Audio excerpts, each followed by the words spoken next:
Good evening. Good evening, infidels. Hmm. What was that? I said, good evening, infidels. Good evening. I like this. You've been saying this lately. It's pretty This is fun. from Ahmed the Dead Terrorist. That's right. Good evening, infidels. Silence. Yeah. I was gonna say that guy is based, Yeah, yeah, yeah. but Jeff why am I Dunham. yeah, why am I using the word based? I don't even know what this word means. I used Somebody to just started saying it, and it's just like, here, what is think it? it's like someone who's crazy enough to like tell the truth. Yeah, that's literally But what it but means. I think that might be originally what it meant. Like remember when the Groypers were called alt right? Yeah, They started out as alt right, yeah. like in 2015. Now they're woke right. It just literally says being means being yourself, not being scared of what people think about you, not being afraid to do what you want to do. That's it. Yeah, now base means crap on the Jews, and Yeah, because you have to be so brave, right? yeah. Anyway, Yeah. I just don't know why it's based. Like based what? Base? it's probably like I think it has something to do with crack, Really? Like like base? because smoking crack Mm-hmm. means you're basing. Uh, That's what they call it. uh, So when you're on crack, you're crazy, right? yeah, And I think it probably comes from crack. could be. Just weird. Remember based stick. The first time I heard that was based stick man. What is base signal? Based stick man. You want to do a quick YouTube search? It's actually Just it'd be fun to reminisce a little bit. dude, it's yeah, I'm getting automatic, so like Dude, the Sovietism to me is just it's the spice of life. no, I know, but it's just like it's not. The only honestly, the only legitimate uh, problem with what you might call Sovietism is if Yeah, we're disturbing your parents. I think Because we are. I think we might be. yeah, okay, so I guess No, I we're don't. No, I don't know. I'm not sure. Like I'm just in the living room here, and I'm kind of loud. why don't you ask them to see if they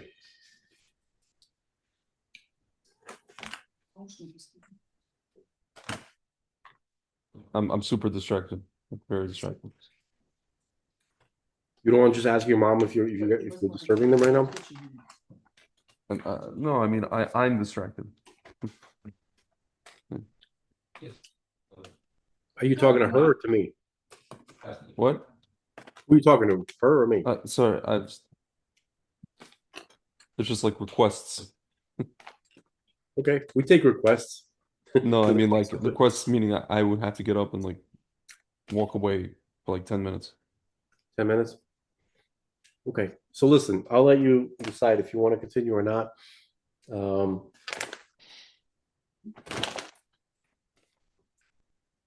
this will be our worst episode ever. Put it to you like this: there's people here who nap and then they get up at like what time is it? 10 to do things around the house.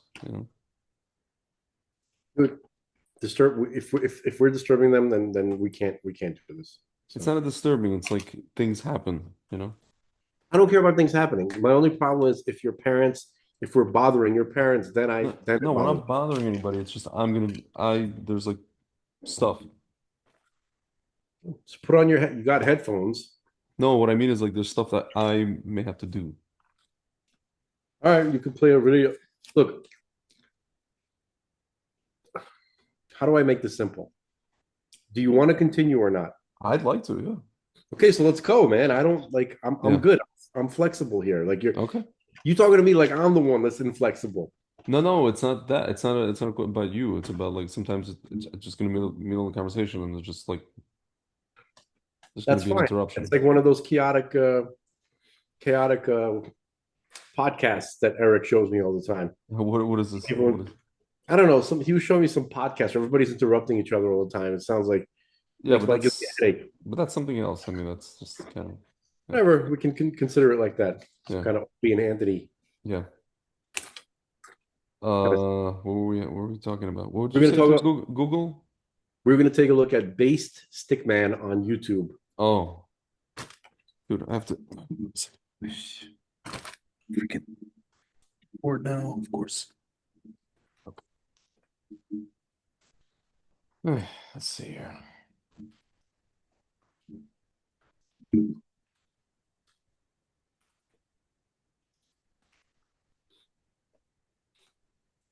I think I got something to say about Charlie Kirk. Oh, this guy. I think I saw a Trump protest fight. This guy. Yeah, this is 2015. It's awesome. Please share it with the folks at home. It brings me joy. It'll bring you joy. I think we saw this before. Yeah, we saw for this. sure did. For sure, probably more than one. But there's one they fear. In their tongue, he's Dovahkiin, Dragonborn.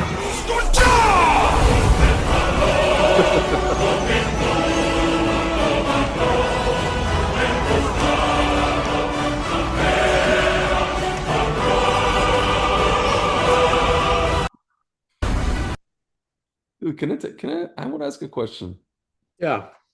about, like, this is January 6th, I'm assuming, right? Or no? No. Oh, okay, fine. This is way back in 2015 or something Dude, like that. Yeah, but there was a lot of them in this clip, but I didn't see, it wasn't just the one, it was a few Yeah, guys. I don't think you didn't pick a good clip because they have like close-ups and like slow motion. Oh, you know, okay, fine. they have like Let's see. Oh, here you go. Here you go. And versus Antifa montage. Here you Yeah. go. Yeah. Yeah. Let's skip to the next thing.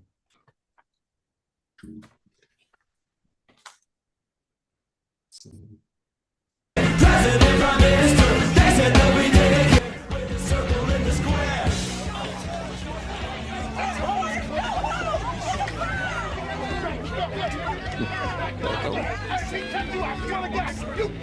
What the hell is this? Okay, you see the guy in the mask? Yeah. That's him.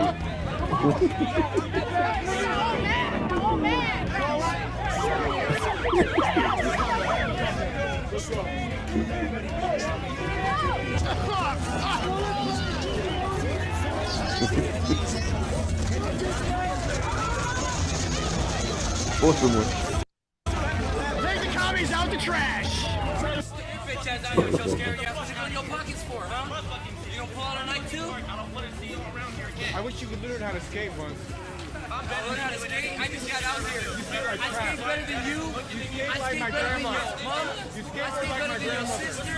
My grandma skates better than you. With a circle in the square, hands in the air. President, Prime Minister, they said that we didn't care. With a circle in the square.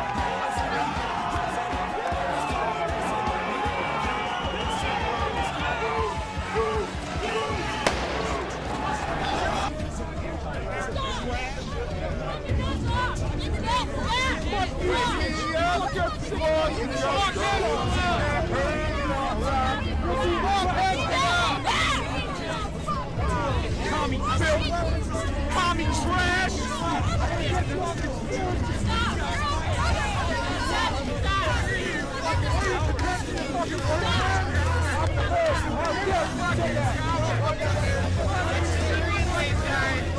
With a circle in the square. With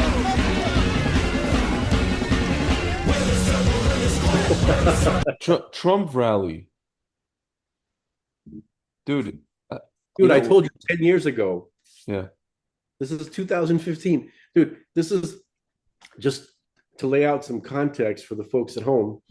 Trump would have rallies and these literal like creatures would like come out, like they look like like they don't even belong in a Slayer concert. Like Slayer guys are way better than these people. These are like creatures from Satan's asshole or something like that. Yeah. And they call themselves Antifa. Yeah. Which, by the way, they were ruled to be apparently officially recognized as a terrorist. It's a concept. It's a concept, Frank. It's a concept. It's a loosely confederated concept. There's no such thing. Yeah. Dude, I'm telling you, the first guy I heard say that was that what was that unfortunately the guy who used to be fat with a Jewish last name. That was his name. The congressman or senator, I forget his name. Oh, dude, don't bring that up. Whatever. Dude, I'm too You're Farrakhaned out. Let's see. I'm too Farrakhan out for like please. No, the Okay. point is when I heard him say that, I was like, this is such like no, it was like the blatant gaslighting was like it was just so like Yeah. that's when I realized these guys are so in your face, just like they're just being told to gaslight because it's just all any means necessary. They have to keep their Yeah. it's amazing. So yes. So the context was that these douchebags would come up and they would harass people who were trying to go to a Trump rally, Yeah, and they would always come and interfere and sabotage. So Hmm. so Gavin McInnes created the Proud Boys, yeah, and you saw one of them like he was wearing like the black kind of like the black like polo shirt yeah, with the golden stripes and the kind of like the golden I yeah. forgot what they call it, Tom Hardy maybe something like, not Hmm. Tom, whatever, they all wear the same the Proud Boys, by the way, for those who may not know, are not a Groiper group. They're No, not. no. They're just a club of guys who like Western civilization, and they like they're proud of that. They call themselves Proud Boys as a joke, by the way. You know how they came up with the name Proud Boys? Because that I think that douchebag who plays in Hamilton Yeah. played in some other musical before that, if I'm not Oh, mistaken. that the The Hispanic guy or Disney. whatever. Yeah, it's like a Disney musical or something Yeah, like yeah, that, yeah, where yeah. he sings a song which is super gay, which is Uh-huh. like proud of your boy. Manuel Miranda. I don't know, I don't remember, but I Yeah, remember yeah, watching the Gavin McInnes show, and he spent a lot of time harping on this, and he was like, yeah, that song was he was right, it was a very gay song. He's yeah, like proud of your boy, yeah, it was the least kind of proud boy thing. yeah, It was sort of like I guess it was poking it was trying to make that whole idea of a father being proud of the son or the son yeah, having yeah, pressure to make the father proud as a negative thing yeah. rather than a positive thing, right? So Hmm. it was one of those songs. Proud, it was a social commentary. Yeah, So he turned it around and he's like, "We're going to call our group the Proud Boys. We're just going to be like a fraternity of guys who like to like whatever, some kind of some frat who we like Western civilization. yeah, We enjoy Western civilization. We're going to defend it." And the guy who runs Proud Boys was he was actually a Hispanic dude, right? yeah, And they have chapters all over the Western world and in Israel too. yeah, Okay, so basically, like, they come up with stupid initiation rituals, like, you have to withstand like 30 seconds of getting punched, by you guys, and then you have to eat like three. You have to like say three different breakfast cereals very very quickly for some yeah, reason. You have to come up with it, yeah. and you have to get some kind of tattoo or something like Proud Boy tattoo, right? Right. That was their whole thing, and then they were immediately labeled, domestic terrorists and a racist group. There's Yeah, like black Proud Boys, there's gay yeah, Proud yeah, Boys, there's just people who like westerns. Anyway, yeah, I'm sure a good amount of those who were Proud Boys then have become Groypers now. There's no question about yeah, that. for sure. I don't think Gavin McInnes so much, even though he does like to hang out with them. He does Yeah, like to kind of whatever, yeah. but he's stayed a Zionist. It's actually hilarious. I check in on him every now and then to see like has he gone full Groiper yet or not, and Yeah. he hasn't. And it's so funny they call him Goiven That's instead so of funny. Gavin. That's really funny. Goiven. That's hilarious. Yeah. Dude, what did I want to ask you? I wanted to ask you something about no, not this guy. Goiven. No, it wasn't about Gorvin. It was about I like him, and I would yeah, like to have him on the show, but I feel like he'd be yeah. a bag. Dude, you Doesn't seem, know, he doesn't seem very nice to people who like, I guess, enjoy his work. Whatever. oh, These are, really? Really? How do you I don't know? know. That's what it seems like to me. I've seen like people. I'm not going to call myself a fan, and I'm not exactly a starstruck kind of person. Yeah. Sorry, I'm just gotta ask the question in the middle of That's your all right. sentence. That's all right. Um, I don't I mind the question apologize. as long as I'm not bothering your parents. No, no, you're not. It's just uh So, do you have to answer the uh question? no, I just there was a statement and I responded and then there was nothing.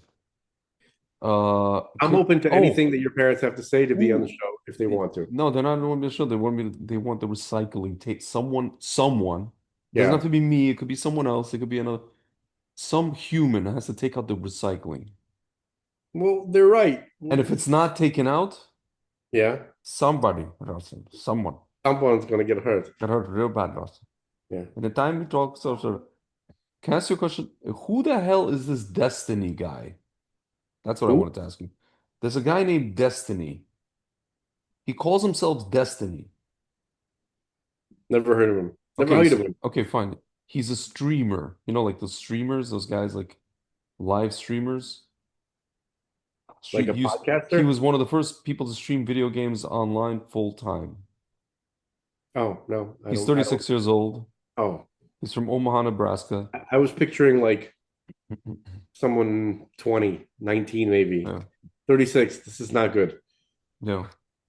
He identified as libertarian, Oh no, anti-SJW, with right of center social beliefs until 2012, when his political outlook began shifting towards social liberalism dude. after an I used to incident have in a which he had card. another streamer use homophobic slur. I used to have a card. I was a Uh-huh. card carrying libertarian Mhm. until I realized I did not know their foreign policy.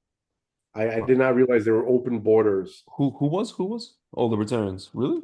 Me, Really? I was libertarian. And I was like a Bob Barr libertarian kind of. And then I Sorry, realized there's just yelling. that's fine. And I realized that they want open borders. Yeah. So I'm not a libertarian. I knew it instantly. I stopped being that very quickly. Anyway, Destiny, you were talking about. Yeah. There's this guy.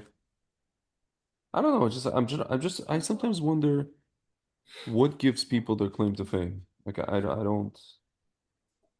I'm They already. make they make videos that for some reason people like, and they watch them, or it's a CIA operation, which I'm inclined. I think that's what this is. No, no, I'm telling you, these guys are not. They're not smart.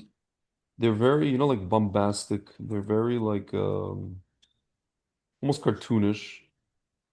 Dude, whether it's like Alex Jones or Milo, this Milo Yiannopoulos guy, he's Yeah, trying to come back out of supposed retirement, even though he became a groyper, even though he's Jewish. His mother's Jewish, apparently. bro, please don't do this. No, he Please, used I to be don't pro, the care guy about used to that be guy. pro. No, no, he used to be pro-Israel. I don't care. I just don't want to hear about It's him. just I don't. bizarre. Like you have this guy, you have like Fuentes. Dude, I literally feel like they all got in the room and they're just like, let's make, like KFAB, WWE Yeah, style, just political commentary. I'm sure. gonna be it's like I'm gonna be the heel, you're gonna be the what's it called? The good guy or whatever. You're gonna be the groiper, I'm gonna be this. Yeah, I think, I feel dude. like What we're the about? only ones that are doing anything real, like real. Yeah, I don't. It doesn't feel like any of those other things are I think organically. Candace Owens is also like a heel. Dude, she looks like like she looks like the guy. Like if the Geico Gecko was gonna date a chick, that's who Yeah, he would. yeah. She looks like. Am I the only one? Anyway, just moving Yeah, on. yeah, It drives me crazy. She looks like a gecko. She's weird looking. yeah, Okay, I'm not Mr. Beautiful. I'm not exactly Mr. Universe, but yeah, that's a weird looking broad. yeah. Okay, so anyway, um, Dude, I feel like we're like MMA and these the people Disney these captains. people are these people are like WWE and we're like MMA. You and I. No, seriously. I, We're I we're like real fighting and these people are like, I think they you all know, are. I don't think anybody real is allowed to like I get know, to get to prominent, be yeah. well known. Yeah. Do you think You know what Bannon I is mean? real? Like Steve Bannon? No, I don't Really? know. Really? I have no idea. I don't What know about him. Ann Vandersteel? Do you think? I honestly, to avoid aggravation, I I don't look in on the things that she posts. Yeah. Because that would hurt me. Honestly, that would hurt me. You know, I I think don't want to Charlie know. Kirk. I think Charlie Kirk was real. Yeah, I think he Charlie was. Kirk was And what's Charlie her face Kirk. is real also. What's her name? Megan Kelly. Megan Kelly, really? I think she. Wait, you don't think she's real? You don't think she's? I don't look. I have a strange way of like getting an impression of people. Yeah. She looked kind of like a cartoon depiction of a viper to me. Oh yeah. Everybody thinks I'm insane, and Yeah. I can appreciate why. But when Yeah. I see her face, something Yeah. about her eye placement, her nose, and everything like that, it just looks like Well, I think she had a it little makes bit me of think work. of V. Remember V? Yeah, yeah, V for Vendetta. Yeah. No, V from the 80s. Can you play V, please? Can you spell that? Just V. V eight from V, the show V from the 80s. Let's see. We've shown this at least one time. Ah, You may have even made a thumbnail yes. for one of our episodes from it, if Oh, I'm not this chick. Yeah, yeah, not just chick, just all of them. yeah, yeah, yeah, Oh, they're lizards, yeah. right? Yeah. Yes, yes, I yes, don't want to yes. get too David Icke on everybody here. Yeah, Okay. yeah. David Icke looks like the biggest lizard out of them all. Yeah, she looks like, dude, Megan Do you Kelly see looks what like I'm these saying? people. Oh my God. Do you see what I'm saying? It's like, you know what they are? It's like, it's That like, guy on the right yeah, with the green jacket yeah, yeah, yeah. looks like a reptilian to me. Like, You know who they are? These people, they're like the enemy of the olive skin newcomer in high school. You know, like these the are sh Chads? you know, like No. you know, like the sharp, featured Gentiles. You know, No, like these are sharp featured Gentile. No, these are I know, like I'm kidding. this is like Gunther No and offense to Klaus. Gentiles watching this. This is like Gunther and Klaus Yeah, yeah, yeah. from the Mentos commercials. Yeah, Like yeah. do do I don't want, do yeah. do This do is very funny. ah. This is so funny. No, but this guy, Mark Sink, like not Yeah, Mark yeah, Sink, yeah. this actor Yeah, who was kind of like he was like semi-famous, you know, like in the yeah. 80s, Yeah, I remember. 90s, I remember. Beastmaster, right? But Yeah. in Fee, I don't know. Anybody who looks like him, I think lizard. Okay, that's just whatever. Okay. Yeah. I might Yeah. not be the most handsome guy in the world, but at least I don't look like a lizard, and I'm grateful Yeah. for that. Yeah. Okay. Now Megan Kelly, I'm sorry, she has that appearance. I'm not saying she's not a pretty lady, but she kind of Yeah. looks like a pretty snake. If anything, she's gotten better with I'm being She's shown aging like fine wine, like Monica Lewinsky. Oh my God, Monica. Why did Monica Lewinsky? Everybody says that like whenever anybody sees Aunt Monica, she's like, wow, she's getting better with I don't understand how a woman like Monica Lewinsky can have that happen to her and stay a leftist. Democrat Yeah. because she was in a cult. They're all in a cult. It's a cult. It's a like It's what do they call that it's a stuff? satanic cult. Stockholm syndrome. Yeah. It's just I don't know what it bizarre. is, but it's a cult. Yeah. Like, how do you explain Jimmy Kimmel? It's a cult. Dude, Jimmy Kimmel, the funniest thing to me is that everybody knows he was on this thing called Dude, you know what's interesting to me? I almost get the feeling like I was watching, like Woody Allen today on he was interviewed by Bill Maher. Yeah. And I don't know if you remember this. Woody Allen ended up marrying his stepdaughter, right? The Sun Yi, whatever, right? She was 21 when they got married, right? Okay. I don't know. I actually don't know exactly. Dude, she was a stepdaughter. I'm just saying. She was. I feel Wait. like, yeah. I'm not defending him. I'm just trying to get something clear. Yeah. Was she not Mia Farrow's stepdaughter? She was Mia Farrow's stepdaughter, but then they lived in the same house since Sun Yi was like 10. Oh, So really? That's how. yeah, that's why it was a big scandal, dude. I mean, in the end, they got married when she was like 21, but everybody was asking when did they actually start, whatever, interacting. That's the question. Nobody knows. Fucking putz. Yeah, he's a puss. So my whole thing is, dude, I sometimes wonder. It's almost like as if Hollywood just what I call, like they just assume that they're like they forgive themselves. It's like they do tshuva, quote unquote. Right. You know what I'm saying? Like supposed, right? Yeah. Right. Yeah. It's kind of like if you come at if you come at Jimmy Kimmel or if you come at to any leftist and you say, oh, and you show them a clip of Jimmy Kimmel, like every episode of The Man Show, right? You see, this is what it used to be. So what? And then they'll be like, so what? Are you without sin? The same people that are accuse you and dig old stuff about you Yeah. Are you the? Oh, maybe he changed. Maybe his views changed. That was him back in the day. He defended Harambe. Dude, everybody should show. There should be literally a compilation of every nasty clip of Jimmy Kimmel from the Man Show.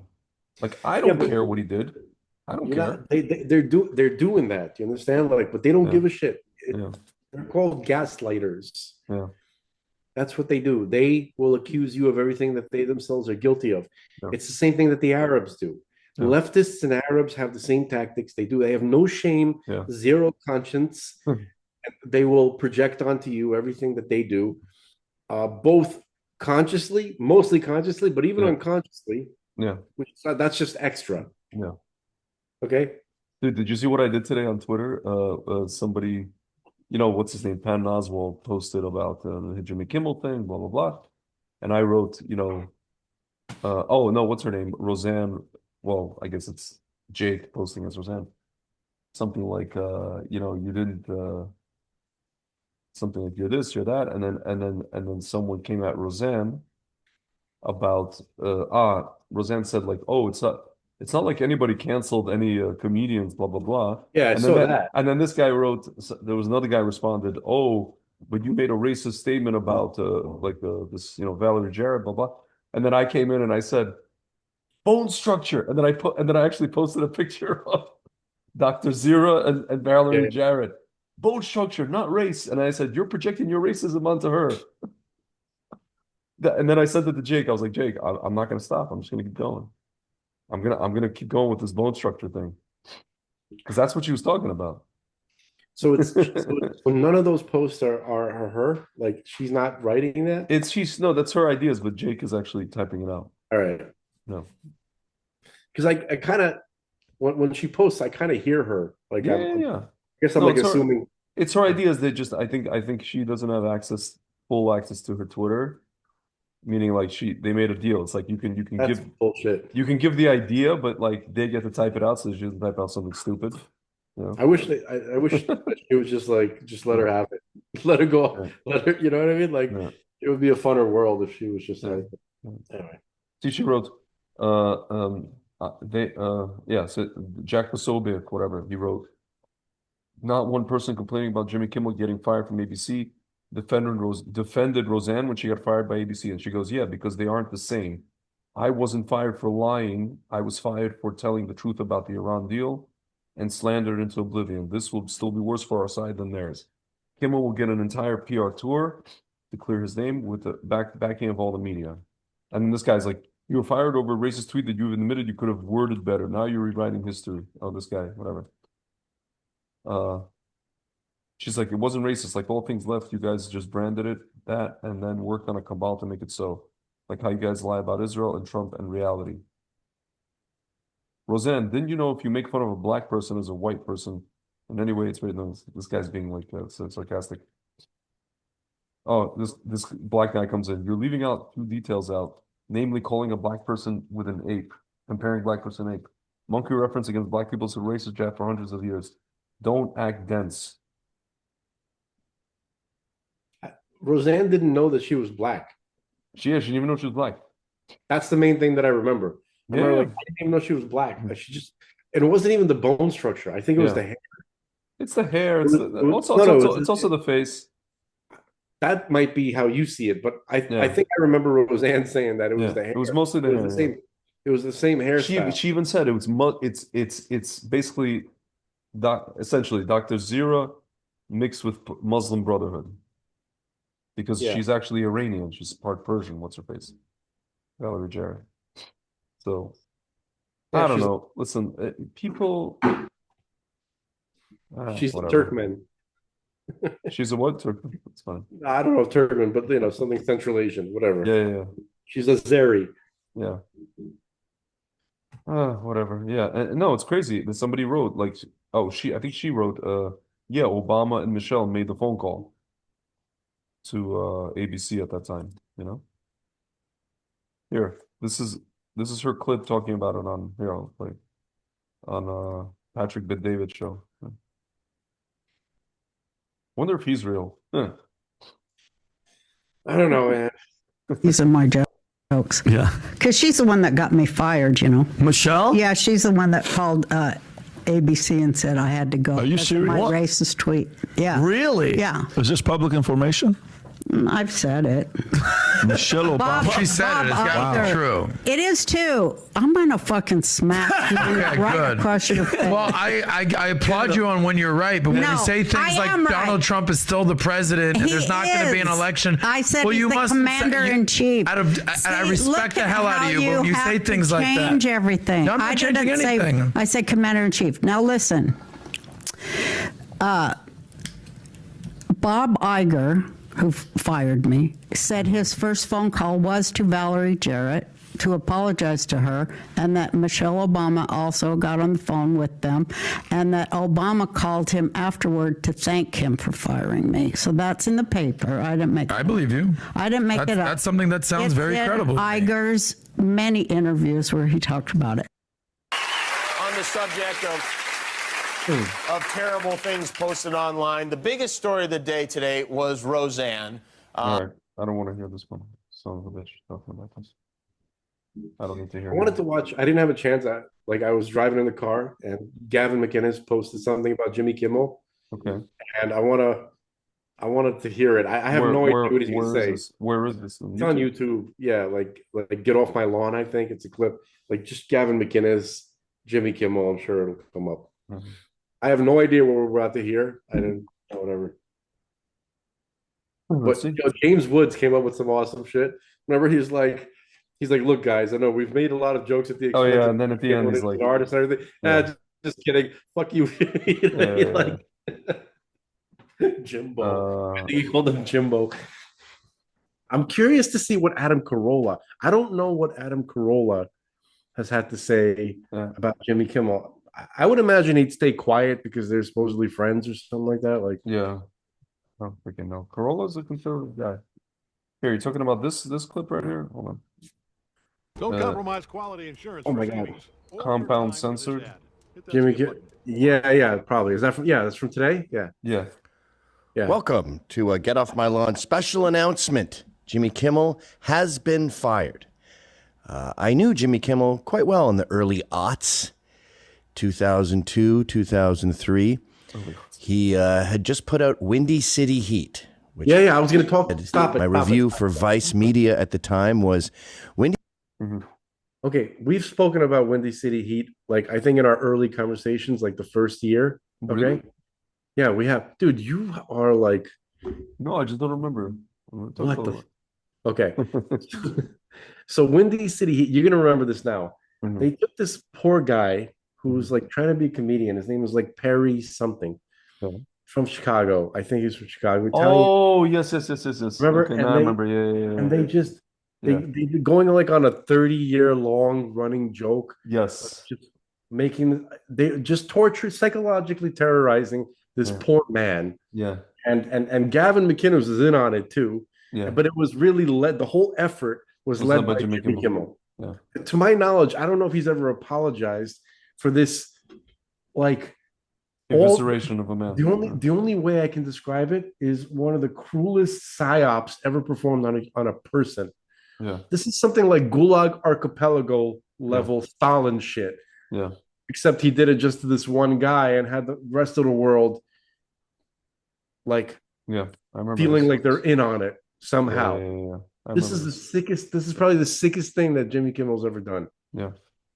And Gavin was in on it too. Like he'll be the first to admit it. I think he's going to talk about. Okay, go ahead. Yeah. Go ahead. Windy City Heat isn't just the greatest movie in the world. It's the greatest thing in the world. It's free on YouTube if you want to check it out. It's basically the culmination of a 25-year prank on a guy who deserves to be pranked. It's still going. It's been going since, I think it's been going since the early 90s. He's still involved with it? No, not at all. Yeah. His lawyers and accountants said, get the fuck away from this thing. Comedy Central lost a fortune on this movie. And Comedy Central lost a fortune on this movie. And Perry tried to sue Kimmel for some bullshit, wrecking his phone or something. But yeah, Kimmel's always sort of been in trouble. But when I knew him, he was a great guy and a very mean guy, like in a good way, kind of punk. I mean, the Jimmy Kimmel you saw with the Man Show, and even before that, he was in sports radio. He used to contribute to Vice all the time. He was a very good cartoonist, believe it or not. Oh, wow. And he would do comics for us, and he would do the do's and don'ts with me. And I loved that he was mean. I like Minos. Mino Palouse. Be an asshole. It's funny. He has his top writer, Tony Barbieri. He's in there in the notes. I got my wrong notes. He plays Mole, Tony Barbieri does, in Windy City Heat. He also is the #1 fan that goes around being an asshole, mocking Republicans mostly. Tony's a mental patient. All of Kimmel's staff is. The only person on his staff that wasn't totally insane was Molly McNearney, and she fucked her boss, Jimmy Kimmel, and they eloped. They got married in 2013. It pays to fuck your boss. I highly recommend it. She's an insufferable. It hasn't paid for me. She's an insufferable liberal. Sorry, 1 second. Apologize. Who ruined him, basically. Find me a man who sucks, and I'll find you the woke bitch that ruined him. Oh my God! Like remember he said to Tony Barbieri once. Kimmel told me this at Jennifer Aniston's house while we. Oh, I just dropped the name. What's it? This is what happened to Jimmy Kimmel, his wife, basically. Yeah. Okay. Can you see this? Was it still shared? Oh, I can see it kind of, but I think he said make it go back because we skipped a few seconds. So Not sure what happened. Yeah. We don't have to watch this whole 2013. thing. It pays to fuck your boss. I highly recommend it. She's an insufferable. It hasn't paid for me. She's an insufferable liberal who ruined him, basically. Find me a man who sucks, and I'll find you the woke bitch that ruined him. Like remember he said to Tony Barbieri once. Kimmel told me this at Jennifer Aniston's house while we. Oh, I just dropped the name. Sorry.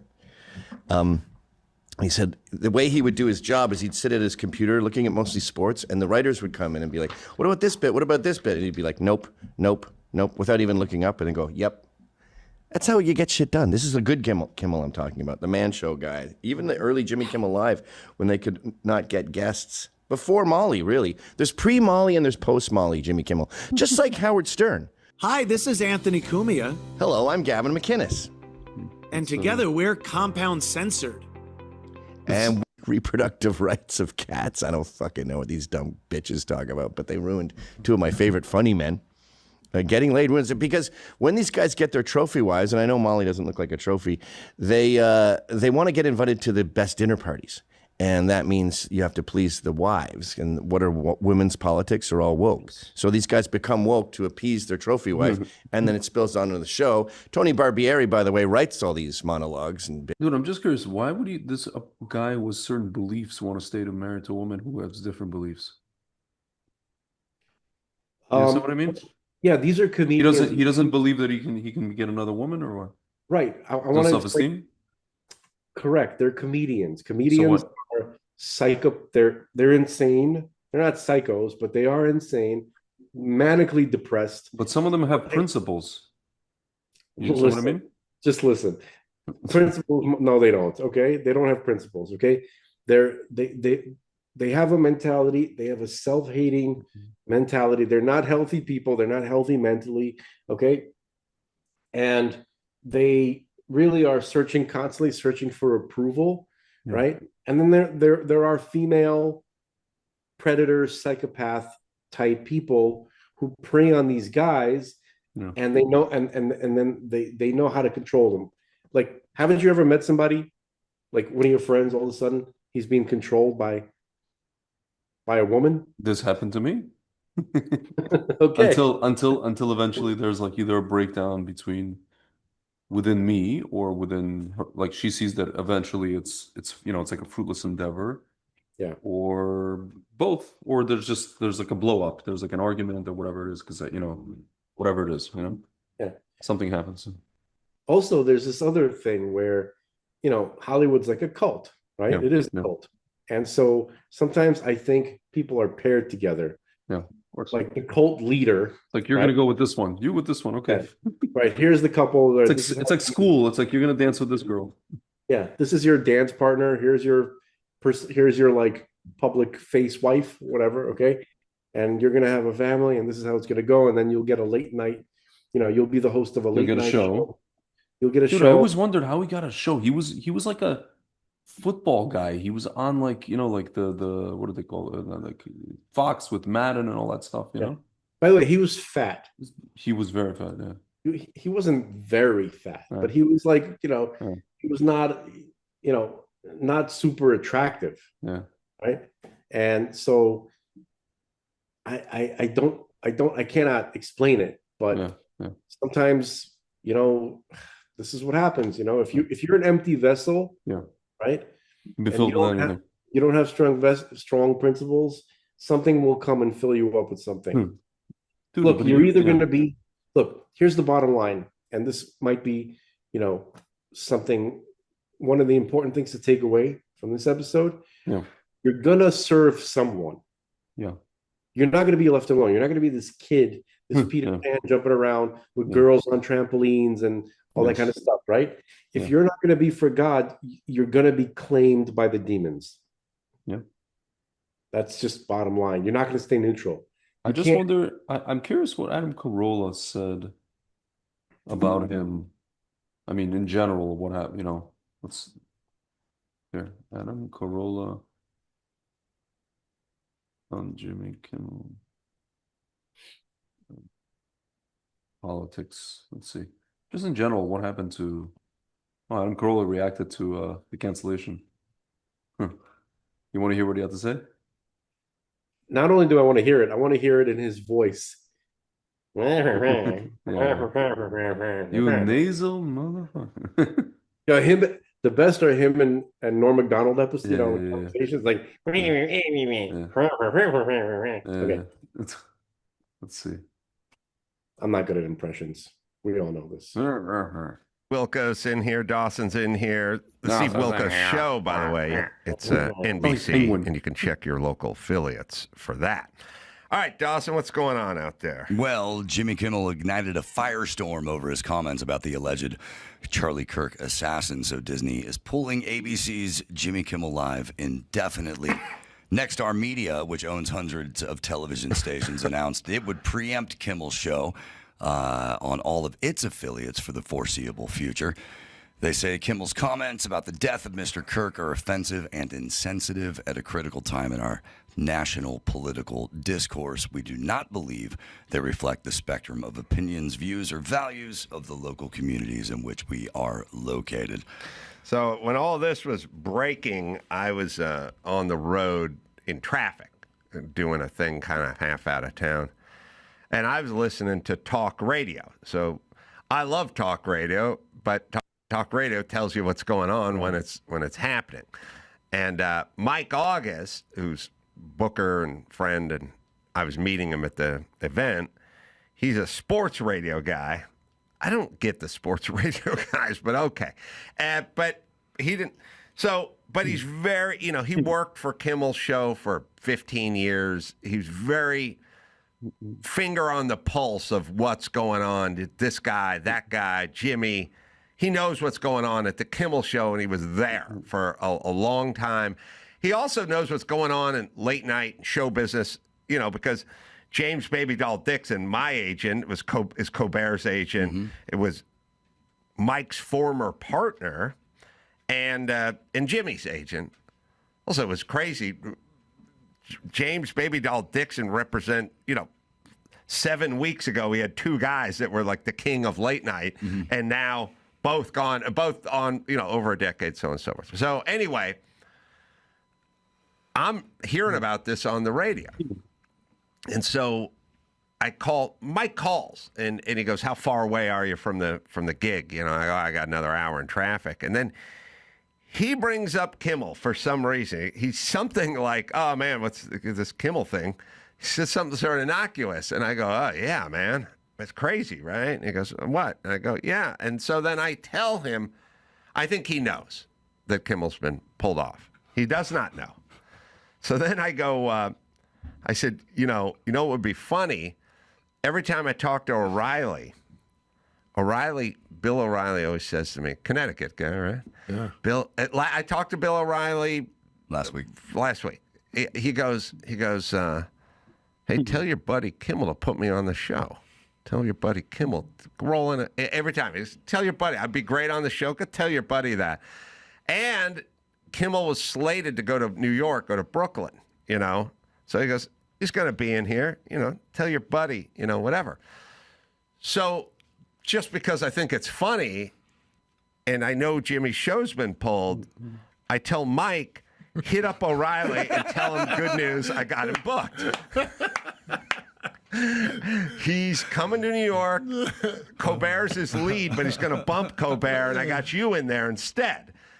And Jimmy goes, Mike goes, you want me to do what with O'Reilly? I go, just hit up O'Reilly's people. Tell him good news. I got him booked on Kimmel's show. He goes, you got him booked on Kimmel's show? I go, yeah, tell him that. Tell him that. It's funny.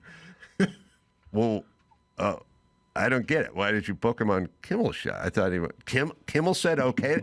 So this goes on for 10 minutes. I go, Mike, it's a joke. It's a joke. It's funny, right? He goes, why is it funny? And I go, because it's a funny joke. Because O'Reilly's always hit me up, and now it'd be funny if you told him I got him booked on. Right. And he goes, I don't get what's funny about that. And I go, it's funny because Jimmy's show got canceled. And he goes, what? I go, yes, Jimmy's show got canceled. He goes, what are you talking about? I go, what the fuck, Mike? Don't you have a radio? You got a phone? I've been on the road for an hour. I've been on the road for an hour. He goes, I go, just don't say, how far are you from the gig? He goes, 5 minutes. I go, just go there, park your car, get your phone out, and call me back. And then he calls me back. And he's like, holy shit. And I'm like, now you can see how funny that O'Reilly joke is, right? And he's like, well, yeah, now I get it. So I said, well, hit O'Reilly anyway, because this is going to be funny, because I just want to do this.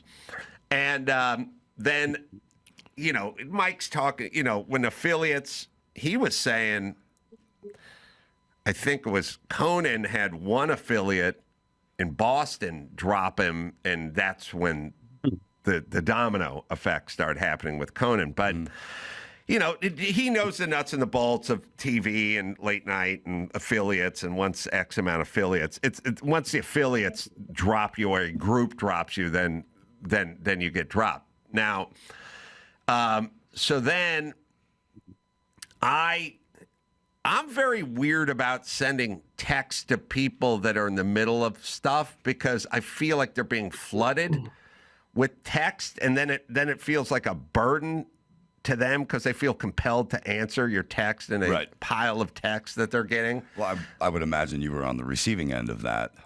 My name is Whitney Allen. I am a widow, and my husband.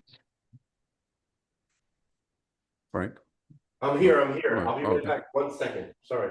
Yesterday. I got onto a group thing with all the guys who worked there and stuff like that. The usual suspects, the guys I watch football with and stuff. But I also had a gig, so I basically shut it off. I just have to go perform and be on stage and do whatever I'm doing. I can't sit around, get a private room and look at my phone. It happened right when I got there. But there was a break, and I said to Jimmy, I just sent him a text because, you want to be on record as like understanding or knowing or whatever. So then I just sent him a text that just said, thinking about you, hope you're okay. And then I always write, I don't know, maybe this is a reverse psychology thing, but I always write, you don't need to reply, because I just want, it's like, your dad died, hey, Steve, sorry, handle your business. I understand. I don't want you actually writing me back and telling me thank you for, it's a tough time for all of us. I'm thinking about you. I'll lead with that sometimes. No need to reply, just making sure you're cool. All right. He wrote back 18 seconds later, which is how Jimmy does. He just writes back, and maybe he's passive aggressive. Maybe it's my no need to reply makes him reply faster. But he just replied, and he's like, wow, in strange times. out here, whatever. And then I told my book to O'Reilly on the show. I said, look, as long as you're replying, I'm going to just tell you I booked O'Reilly, but I make a joke. And then he just wrote back, I'm being followed by a helicopter. And I was like, oh, wow. These are strange times, you know? Wow. So, you know, I just said, you know, stay safe, you know, good. You know, I think a lot of people want me to comment on it. My feeling is this. I don't think he should have been fired. It's a weird thing. The right and the left are always sort of misinterpreting things. He was inaccurate about something. It wasn't like he was necessarily attacking Charlie. He wasn't inaccurate. He was lying about the guy. Frank, you're muted. I can't hear you at all. Or you were muted. Or you're not muted. Can't hear you for some reason. Can you hear me now? Yes, there you go. That's weird.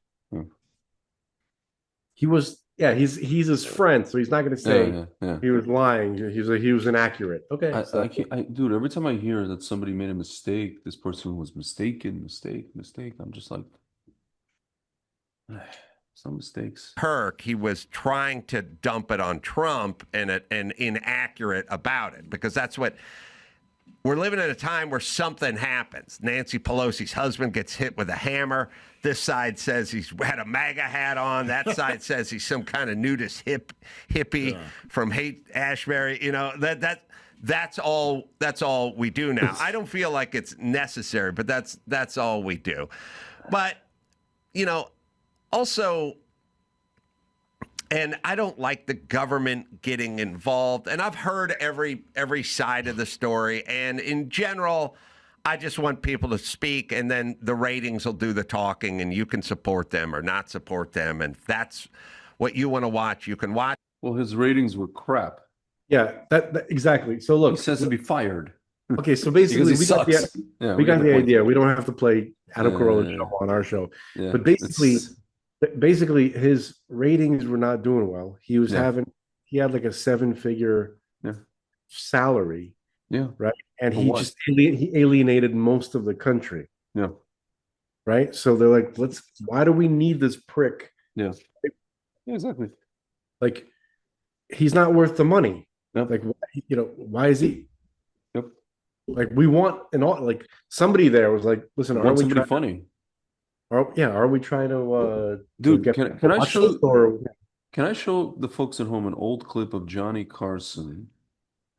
Yeah. Talking to the schmuck from 60 Minutes about, and the guy is asking him, you know, how, are you supposed to show your political beliefs and blah blah blah? Yeah, yeah. It's like a prophet, basically. You know. Yeah. I saw something similar from Elvis. Somebody asked Elvis. He's like, "Oh, I'm just an entertainer. I don't." You know, yeah. It's like people like to say, you know, dance, monkey, dance. You know what I mean? Yeah. I want to talk. Remind me, please. I want to talk about a couple of important things, including the Disney pirate captains. And also silence. Words are violence. I don't want to. Remember, I told you I want to talk about how is that different from the whole, you know, when we talk about Lashon Hara and like that kind of thing. Jack Benny, Red Skelton. Any comedian use his show to do serious issues. That's not what I'm there for. Can't they see that? Guys, no one is due a job. It does not matter that Stephen Colbert was #1 in late night with 2 million viewers when the overall viewership of late night is absolutely dumping out, and he's losing $40 million. Can you check how many viewers a night does Gutfeld get? So Gutfeld, we'll get the exact numbers on it in just a second. Gutfeld, I do his show all the time. I love Greg. He's great. The show is sloppy and weird, and it's not overly scripted. He has like 3 writers. He may only have 2. I'm not even sure. But he has 2 or 3 writers. They have like 7 other people on staff, and they create just like a fun silly show. So it's making money for Fox, and you're not going to believe this. Corporations are in business to make money. What is he average? He averages 3 million a night. So Colbert is not number one, and I don't know why they kept saying that. I know Gutfeld's number one in late night. So he gets 1 million more viewers. He has Gutfeld. I'm telling you, he has maybe 12 people on staff. So that means that with 200 people on staff and a $100 million budget, Gutfeld's doing a bit of a better job. So let's end on this. How do we get past all of this stuff? All of this stuff is that there's something beyond politics out there, and there used to be something that brought us together. And in some sense, guys like Jon Stewart and guys like Stephen Colbert and all of the rest of these guys, Kimmel, et cetera, it's like you guys ruined you ruined something that was so precious in America, because we put no matter what we fought about during the day, in the old days, at night, we pretty much watched the same things. When those late night shows mattered, it was pre-internet, but we pretty much watched those things together, and we could put aside all of the bull. It did not matter. And there used to be a guy who did that night after night after night, and his name was Johnny Carson. Take a look. People say he'll never take a serious controversy. Well, I have an answer to that. I said, now, tell me the last time that Jack Benny, Red Skelton, any comedian, used his show to do serious issues. That's not what I'm there for. Can't they see that? But why do they think that just because you have a Tonight Show that you must deal in serious issues? It's a danger. It's a real danger. Once you start that, you start to get that self-important feeling that what you say has great import. And you know, strangely enough, you could use that show as a forum. You could sway people, and I don't think you should as an entertainer. Man, can you imagine if we had a little bit more of that? Dude, you know what became my favorite shows? Late night shows? Yeah. Sorry, we also had Johnny Carson in the 80s. Yeah, of course. Yeah, exactly. But you know what my favorite shows were? Yeah. Late night shows. Arsenio Hall and Craig Ferguson. Craig freaking Ferguson. Yeah, that guy's a Chad. If you want to learn how to talk to women.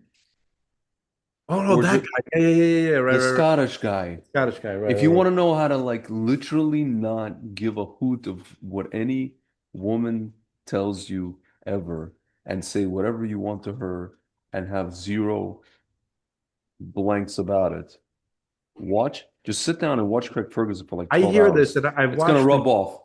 I've watched the YouTube clips, right? And I'll be honest, I'm aware of his apparent purported effect on women. I personally don't see it. I suppose I'll take their word for it. I don't get it. It's almost like sometimes I get the feeling that it's sort of like there's a late night circuit, right? Shows, and you have to be able to tell the difference. Like this guy has a Scottish accent, and he has a way with women, and then all the women have to cooperate or something. Even Betty White. Tell them that they have to like it. Yeah, okay. On this show, you have to fawn over him like he's some kind of amazing Casanova. But with Conan, now he's just a goofball. And Conan was my other favorite at some point. Yeah, it's hard to stay mad at Conan. It's hard to somehow, you know what I mean? Yeah. It's hard to stay mad at him. I think he's the only guy that doesn't really bring in politics so much. Dude, you know he went to Israel. It was like one of the funniest things. He went to the Dead Sea. Yeah, really he went all over the place. He went to those are actually pretty decent skits. You know what bothered me most about it? Not that he was there, not the stuff that he was saying. I despise how welcoming Israelis are. Yeah, I know. We're not going to get into that. Yeah. Because because that's my Farrakhan. I didn't like the fact that they had all these they showed that was the first time they showed female IDF girls dressed in the skimpy, the tight pants. Dude, I've been crapping on that guy, the Uri. Yeah. Oh yeah. I've been like, can you fucking stop? Yeah. Pulling out our girls, please. Yeah, he literally he's doing it. Yeah. Let's make Jewish babies. Let's make Jewish babies. Yes, we know that's not what the world needs. The world doesn't need insta-hoes from Israel. He literally has Jewish people to teach them about Hashem. he has this thing called sexualization, Zionism, sexualization of Zionism, something like that. Like, he's like, oh, it's just a joke. It's just fun and game. It's a joke. Whatever. Like he's in the army now. I don't want to like. I'm not Right. gonna like be overly harsh with him, but like sometimes, like I support him most of the time. I like his dude, stuff. I share his stuff. You know, like dude, you know what I learned, especially when I made Aliyah? Just my time in Israel, traveling there, going there all the time. I learned that for a lot of people, especially people in their 20s, especially even people who grew up religious and kind of like chilled out more so, Israel really is a playground for them, like a social playground, you know?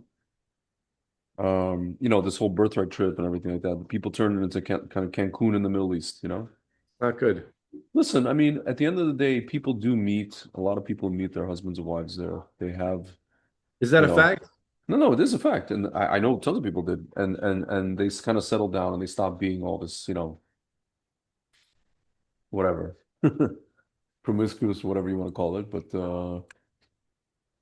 in the process of that, it becomes this like, I don't know, it's like a selling point. Like they wanna propagate they want to propagate people dating and marrying, so that's their way of doing it.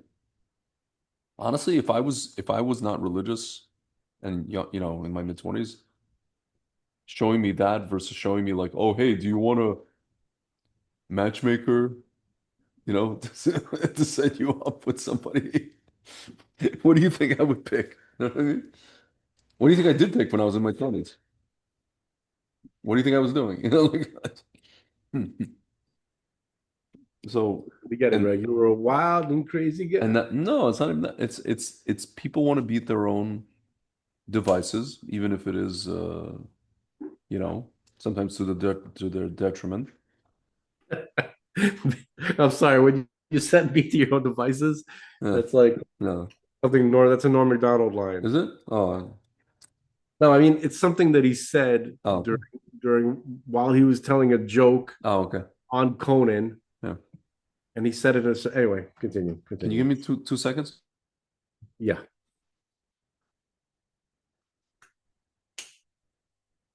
Personally, I think it would be funnier if he allowed us to hear what's happening in the background with his parents. But he gets so upset. Sure, it's just like super loud. I didn't hear anything. No, I could hear. Very loud.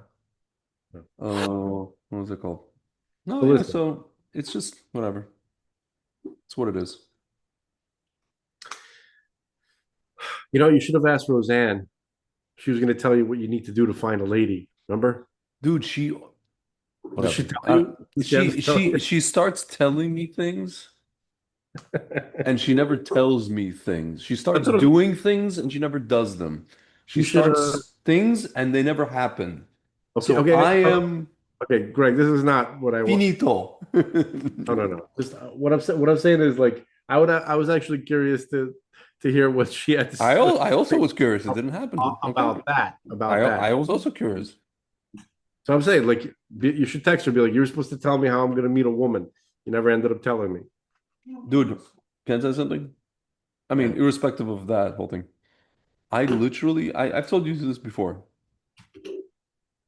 If I had 5 cents or 10 cents for the different versions of advice,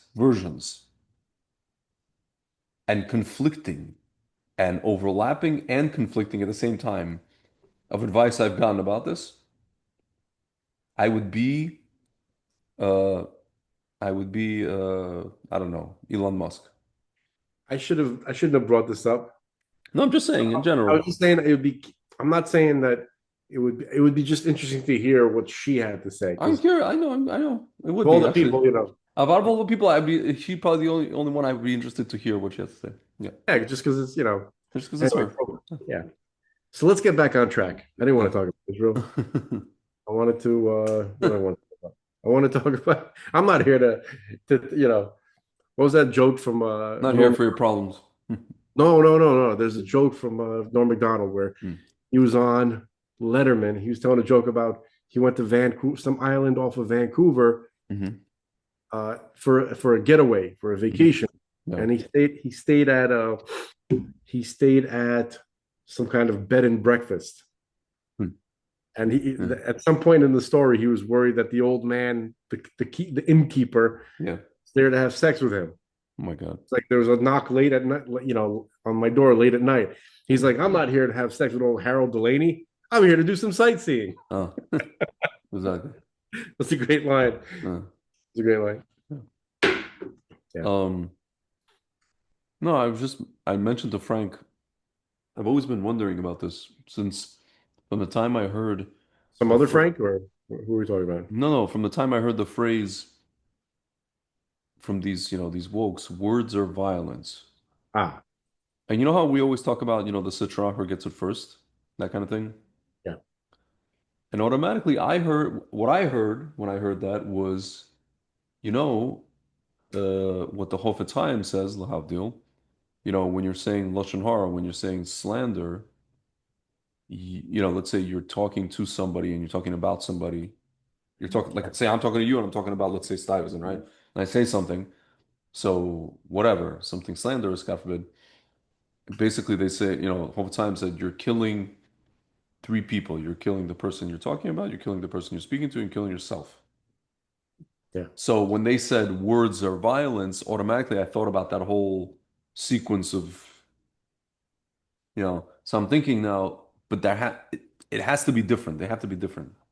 I'm curious, how are they different? I'll tell you. Okay, so when they say words are violent, okay, let's just kind of boil down Lashon Hara. I've been thinking about how to explain this. Okay. Yeah. So, folks, for the folks at home, for the uninitiated, Lashon Hara, it's a Hebrew phrase, and it just means bad language, evil language. And we have Torah laws that prohibit us from speaking evil language, from saying things that are considered evil language. It's a whole category of Jewish law.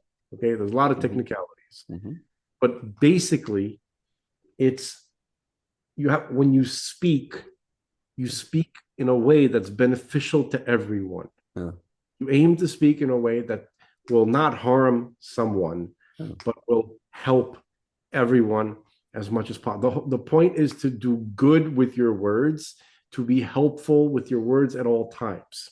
Helpful, make the world better with the things that you say, and avoid making the world worse with the things that you say. So sometimes just saying stuff for no reason whatsoever, even if you're not saying literally like bad things, you're not necessarily speaking slander or gossip, you're just talking for like no reason, right? You're just having you're chatting, you're killing time. Sometimes that's considered evil language because you're not benefiting anyone. Okay. There has to be a good reason to talk. If you're really going to boil it down, don't talk unless there's a good reason. Just don't say shit unless you can do some good with it. Okay. And if you sometimes, well, immediately people, I'm sure this pops into your head. Well, you might want to do good with it, but sometimes you end up not doing good. But your intention was good, but the result. Okay, so that's called a mistake. Okay, so that's not. I don't know if that necessarily counts as evil language. It's a mistake. Your intention was not to do bad. Okay, your intention was to do good. Okay, so basically, if people had that attitude, like I'm going to say something. And in general, I know that saying stuff, talking is dangerous because there's implications to talking, right? So if I'm going to talk, I got to make sure that what I'm doing is good and it's helpful to the people I'm speaking to and to the people that I'm trying to help, which might be the same or might not be the same, depending on the context. Okay. So that's Lashon Hara. Okay. Now, if you're just kind of you're sitting there gossiping and talking about other people, right? This guy did this guy did that. that could be considered evil language, even if you're not saying he did this bad thing or this bad thing. You don't know what's the point of you telling someone that I saw Robert, I saw Robert at the mall. What was the point of saying that? Are you trying to help Robert? Are you trying to help the person that you're talking, or are you just trying to find a way to, something to talk about? No. What if you saw Robert at the mall, the person who hears you say that, right? You're talking to somebody, you're talking to Mike, and you tell Mike, I saw Robert at the mall. And that's kind of funny. And then Mike goes home and he tells his wife, right? And his wife is friends with Robert's wife. And Robert wasn't supposed to be at the mall. Okay. And Robert might have been going there to get, something for his wife or his kid. But Robert's wife thinks that Robert flirts with the girl at Orange Julius too much. Do you understand that? Do you understand? So now you've just by like flapping you've ruined you've created a situation. No. You've created a situation, and you should have just not said shit. Okay? Don't talk about people. Just don't say shit. Just don't say it. I didn't, just there's no reason for it. Okay. Here's a reason to tell somebody, Mike, that Robert's at the mall. We're worried about our friend Robert. We haven't seen him in days. Mike is looking for him because we want to go help him, get him some kind of intervention or something like that, right? Oh, Mike was at the mall. Okay, good. Something like that. Okay. I know this seems pretty straightforward, but I'm just trying to get people, I'm trying to like boil it down to as much as possible to make sure there's no set like a standard. Set a standard, right? Like lowest common, not the lowest common denominator, but basically just the baseline. To demystify it. Yeah. Okay. Say good things and make sure when you talk that you're not just understand. First of all, understand that talking is dangerous. Yeah. It's like shooting a gun. Yeah. It's like shooting a gun. It is. Yeah. You better fucking aim that gun. Yeah. If you're gonna discharge your weapon, aim it at where you need to aim it, and do it for a damn good reason. Otherwise, keep it holstered. Okay, folks. Before we started this episode, Frank told me, because I was lagging. I was like, oh, I want to go to sleep. And Frank's like, come on, man. He goes, I don't get to talk all week. He's like, in fact, I don't even talk at all. I'm like, what? He's like, yeah. He's like, nobody talks about the things that I want to talk about at all. And there's like, this is my one chance to talk at all the whole time. Yeah, I don't, folks. I know it might seem like I talk a lot, but I don't actually talk during the week. No. I do talk during the week, but I try to keep it to a minimum. In fact, Frank was just rightfully complaining that a certain person, not me, someone else, doesn't even let him talk. Doesn't like when he talks. It's not his wife. No, it's not his wife. My wife likes when I talk, but she only likes when I talk about the stuff that she wants to talk about. She's not terribly interested in the stuff. How selfish of me! Let's do all the things that you want to do. Yeah. So I look.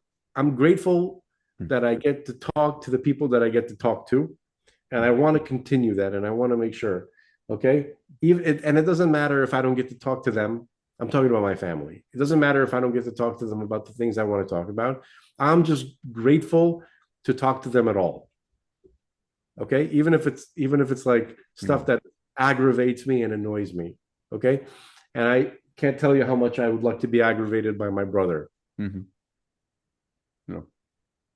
And my uncle. Two people who regularly aggravated me. Okay. And I'd love to be aggravated by them. Dude, can I tell you something really quickly? Yeah.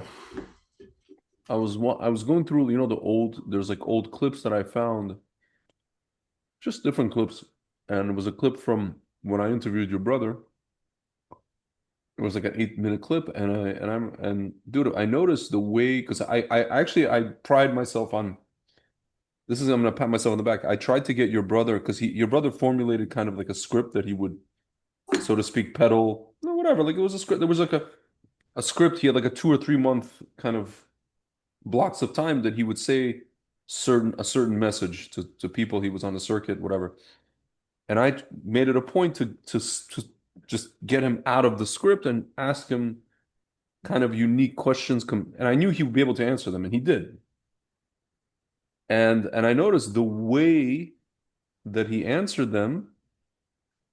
You guys have actually, it's funny. You guys are more similar than you think. You guys have a very, very similar way of explaining things. Whatever you're explaining, it could be different conceptually, maybe.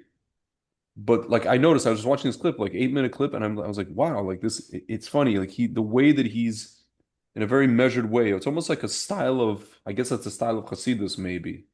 Maybe that's what this is, of explaining a concept. And to most people, it does sound, so to speak, long-winded, but it's not, And he's explaining it, and he's like, I asked him something about like just whatever, like the metaphysical aspects of this whole COVID thing, and he was just getting into the whole explaining how society degraded, lost God, and then kind of like how we got into these wrong choices and how we got into, like abortion and all this stuff. And I know that I'm watching it, and I'm like, wow, they're very similar. Frank and Zev are very similar, even though you say like you guys kind of almost clashed, but the way your minds work, very similar. That's my opinion. Do you think that's true? Maybe in the sense that sometimes we're both motivated to really get a point across because we want people to understand. Yeah. And that's how maybe that's how we do it. It's probably how I think it's probably something we got from my father. Mm-hmm. Maybe my mother to a certain extent, but probably mostly like my father. Yeah. He can be a good communicator if he wants to be. Yeah. Right. Yeah. So it's possible. It's possible. Yeah. Dude, your dad is funny. He'll just like say something and then it's like a joke, but it's not, but it is, but it's not. I don't know. It's very funny. He'll keep you off balance. Yeah, he's just like he's like drunken master, he's like, I'll say it in Russian. We're at these events. He's done this to me multiple times already. And it makes me slightly uncomfortable. It makes me crack up. He's like, "Смотри, сколько тёлок." Yeah. Подойди. And it's like sometimes he doesn't realize that it's like, like the last time it was like like your, what is it? Your nephew's nephew? Your nephew? No, your It was my niece's wedding. it was little Zeb's bris. Oh, yeah. So we're there, and obviously it's like this. It's a place called the Bris House, like, and it's like a house for like Orthodox people, and there's a bris, and there's like men on. Literally, it's a clearly delineated where women are and where men are, right? And he's like, and your dad's like, "Oh, are you still there?" I'm here. I'm just fixing. Okay. Your dad's like, "Smitty, look at all." It's like basically like, look at all the girls. He's like, "Come up," and I'm like, telling him, I'm like, you want me to go into the lion's den? Like it's just literally all women there.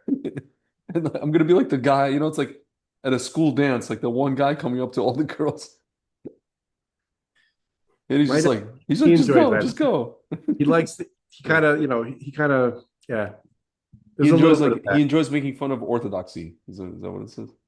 No. I'm kidding. I wouldn't say that. No. Yeah. He does think it's kind of like humorous to make people uncomfortable. Yeah. I noticed that. Not people, younger guys. He likes to mess with people. He likes to. Yeah. Let me just boil it down. He likes to mess with people. Okay. I know. I could tell. No, it's good. It's funny. It's very funny. Yeah. Yeah. But no. So you were saying about all this. Yeah, this is one. I can't even remember my original point. No, so you were talking about how this is talking. No, just I'm just basically So I don't talk that much during the week because I find that the less I talk, the less conflict arises. Basically, the less I share my thoughts and feelings at all, the more peaceful my life is. I just go along with whatever, to a point, obviously. I'm not gonna, you know what I mean? Like, Squeaky, your time for the next hour of biting the shit out of my hand is off. You have to wait till the next hour to do that. Okay. I'm like a piece of furniture. You should do, the sprockets. The time for your bite my hand is over. And now this is where we dance. It's grown tedious. It's grown tedious. So basically, I try to keep all conversations to a minimum. Never say anything extra. Never say anything. My uncle, my father's brother, he told me a great story the other day. It's my uncle Fema, many years as a high level car salesman. Yeah. A lot of experience. This is the one that hooked you up with the. Yeah. Okay. So he's like, he was telling me, and I literally told him, I was like, I'm not gonna. He told me something. He's like, don't tell anybody. I was like, Fema, I don't say shit. I don't. You know what you just say, Fema, I don't talk to people. Just don't talk. I'm not gonna. If somebody tells me something, usually it's like it's gone. It's like you say it into the wind. Yeah. So anyway, not because I didn't listen. It's just I don't talk. Yeah. So he's like, that's very, very wise, because I learned that early on. He was at some dealership. I forgot what might have been a Mercedes dealership, like in Potomac or something like that. Yeah.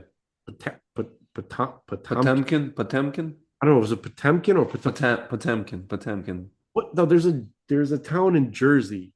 Oh. That is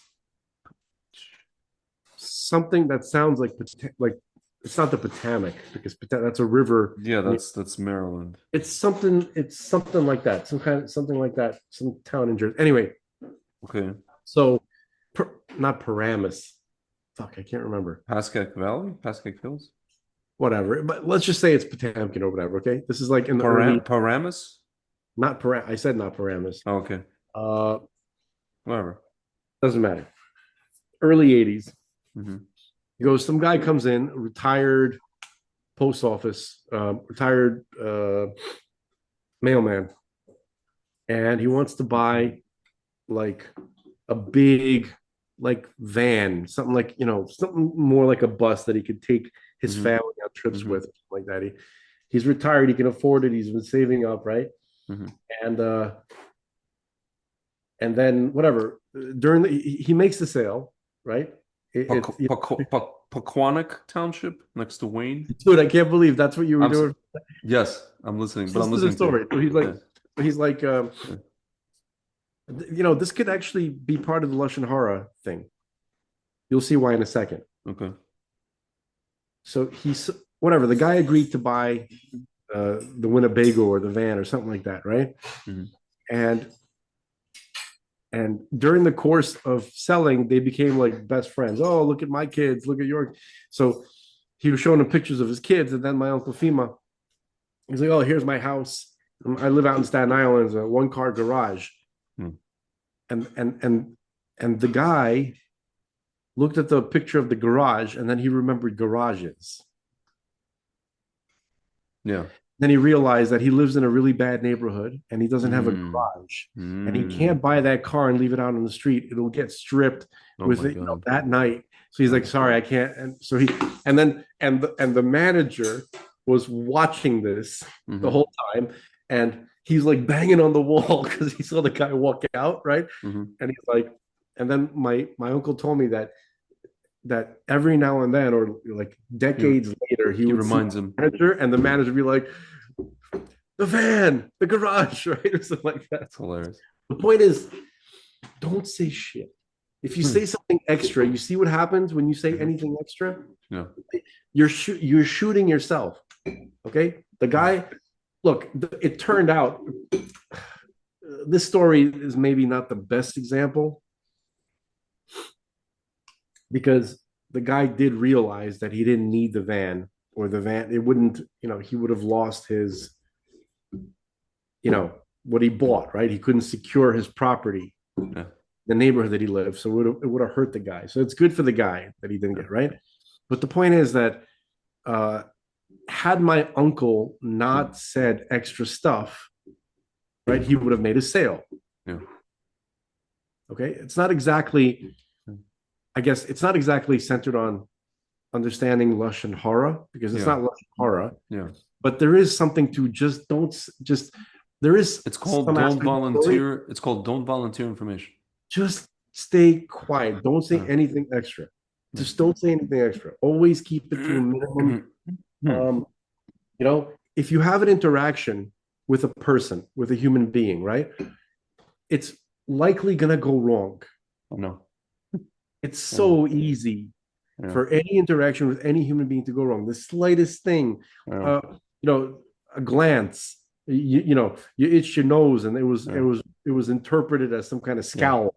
Yeah. And now the person thinks that you scowled at them. Yeah. And that's it. And it just creates history. I know. Right? Dude, can I give you an example like something that happened recently? Or at least I think it did. Maybe I'm paranoid. I'll give you kind of like the short end of it. 10 years ago, I was in Israel, and a friend of mine took me to a meal in Jerusalem with this guy, Russian-speaking guy, whatever it is. And it was a nice, it was a Shabbat meal, Friday night meal. And then basically after that, I didn't see the guy for 10 years. And then I ended up doing this event and for the guy, actually, for his company. And I'm standing there introing kind of like the event, and I was giving people kind of like the context of whatever, just like this kind of like 10-year trajectory of just like how I met this guy and how I have my own business and how it just kind of led to this moment where I'm standing here introducing the guy, And in the introduction, I mentioned, by the way, this guy a friend of mine that we, I guess, both know, I mentioned that, how he took me to this guy's house. And it was weird. When I mentioned that, and I'm looking at the guy as I'm mentioning it, the guy's looking at me like, it's almost as if he didn't want me to say that. Meaning, it's almost as if he didn't really care so much for my friend, maybe. That kind of thing. He just gave kind of like a very expressionless face. So I'm thinking to myself, listen, it could be that the guy's a little bit on the spectrum. That could be it. Usually these kind of successful guys tend to be. Or maybe the guy, like, he doesn't like my friend. Either way, it's almost like, I don't know, it just I felt weird. In that nanosecond, it's like, as you're talking, you see reactions, and then you kind of like, your brain marks it down in that moment, and then you just, you obviously you keep going, you keep talking, you keep doing your thing, whatever it is. After the event, I replay the whole event in my head, and I'm just like, yeah, I don't think he was jiving with that whole thing that I mentioned my friend. Not that it even matters, but I'm thinking to myself, like, does that play into now, if he and I are going to continue doing business? Does that play into what he thinks about me? Does that play into whatever it is, right? Like this whole scenario, right? It could, right? I don't know. But it was weird. No, but based on what you said, I noticed that like you could literally say something that you think is just like mentioning like a mutual relationship, a mutual friends, that it's so innocuous. It's so like I don't know, like whatever, sterilized, whatever you want to call it. I don't know. And to that person, it's like, oh, like he wants nothing to do with it. To him, it's just like it's bad. To you, it's nothing. To him, it's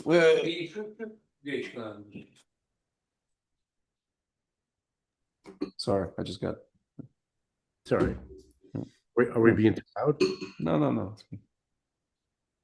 Yeah, so it's just I don't know, man. Like, it's just interesting because it's like, it's funny. People say stuff to me that they think is innocuous, right? You're not in a position of power. That's the thing. No, do you know what I'm saying? I understand. And they get upset at me if I don't think it is innocuous. But when it's reversed, it's like, look, if people wanted something from you, if you had money, or if you had a position, or if you were the one, they'd be more careful with their words. They would be much more careful. But they're not looking at you in that way. So that's one of the rotten things about a lot of people, just basic like human character, is that you're not you don't treat people. You have to treat people with decency. You have to treat a person. The Torah tells us that we have to treat a person with respect in the sense that, you know, it doesn't matter what their station in life is. Yep. Because things, it's not because, just simple. That alone, just that's standalone, right? It just goes out saying, because there's human beings. That's the reason. Okay. Now, as a side point, which unfortunately some people teach this as the main point. It's not, this is what I'm about to say is not the main point at all. It's a very small side point. That if you don't treat a person who seems that's not in a high station, right? And then they do become in a high station, right? Yeah. Now you're in trouble because things change. Correct. Shifts occur. Somebody who's working in the mailroom ends up as a CEO, right? And you're stupid for not treating him correctly. And if you would have incorporated the notion that people, just for its own sake, not because of what they might do for you in the future, but if you were a person who is just understands that it's good to treat people with respect, regardless of where they are, just because of that, right? Then that kind of person will stay out of trouble. Yep. Okay. It's not about treating people good because in the future you might, something like that. That's not why I'm saying it's not about calculating. It's not about calculate exactly, right? So people who are nice to people, right? Yeah. I think it does catch up with them. Mm-hmm. Eventually, like I think I heard something from Bruce Willis lately or something like that. From I think Bill Murray was telling a story about Bruce Willis. Yeah. That Bill Murray, he remembers Bruce Willis when he was a page at NBC or something like that. Yeah. Right. And he says that Bruce was nice to me because I was nice to him when he was a page. Yeah. Something like that. Yeah. That's not the reason, but not the reason, but it's just people remember stuff. Yeah. Right. If you happen to be a nice person, then you can make it. You can do good in the world. Is the point? Okay. So that's why people say shit to you, right? Where they're not terribly concerned about how you might take it. Yeah. Right, because you're not a boss and you're not, dude, I told you this before. There's a person in my industry who, it was something that I did that was amazing. I always say I was getting paid for it, and I did something. It wasn't even anything wrong. It was just like something like it wasn't. It was funny. The thing that was done. How should I put this? Basically, somebody published something, and I thought it was going to be published under my name, and it was published under like it just said staff, right?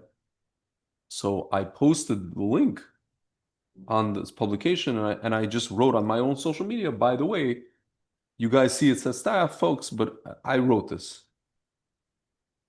The person who commissioned me to write it called me, cursed me out, apparently said that I'm like, I don't know, accused me of betraying him, crazy stuff, because this went all the way to the top of, the person who owns this publication, blah, blah, blah, blah, blah, to the person's boss, all these things. We've since mended ways since that whole him literally screaming at me and cursing me out for making something amazing. But I still have never forgotten it. It won't, like, I every time I speak to the person, it doesn't leave me. It doesn't leave me. Shouldn't. I don't think it should. No, I know it shouldn't. And I'm saying it left such a. I'm just giving an example of like what people can do to damage, and left such a bad taste in my mouth. And you know what's crazy? I can't even believe that I even considered the person recently, whatever, wanted me to like offer me a job, and I even considered working with them or for. And I'm just like, am I a schmuck? Yeah. What makes me think that this person's not going to do even worse? Like even worse. I mean, it's possible to do worse than this. Like I'm a doofus. Basically, once somebody did something to you, right? I mean, it was bad. It was like really bad. Like fucked up part of my life. Like for instance, let's turn just to kind of drive the point home, right? Yeah. Let's play that scene where Tony whips remember when he's whipping the guy who's with his girlfriend, ex-girlfriend. There's a scene where Soprano. Yeah, there's like it's really a rough scene. Yeah. or Tony beats up his employee or something like that. It doesn't have to be the same. Like Tony beats somebody up. He beats up his employee. Remember, there's like that strip club that he owned, and there's this guy that he kept beating up because just he worked there. And Tony beats Perry Annunziata. This guy. Yeah, this maybe bald yeah, guy maybe. or whatever. Let's see. Dude, by the way, I'm still, I can't go too late because I'm just sitting here in the living room. Like I didn't hear what you said. I'm sorry. I said I can't go too late because I'm sitting in the living room and I'm We'll go as long as you want. in the words of my parents, у тебя глубокий голос. What do they say? Yeah, this is not, by the way, this is not. Oh, they say ты гудишь. Okay, so we are disturbing your parents. No, it's in like 30 minutes. It'll be already, might be.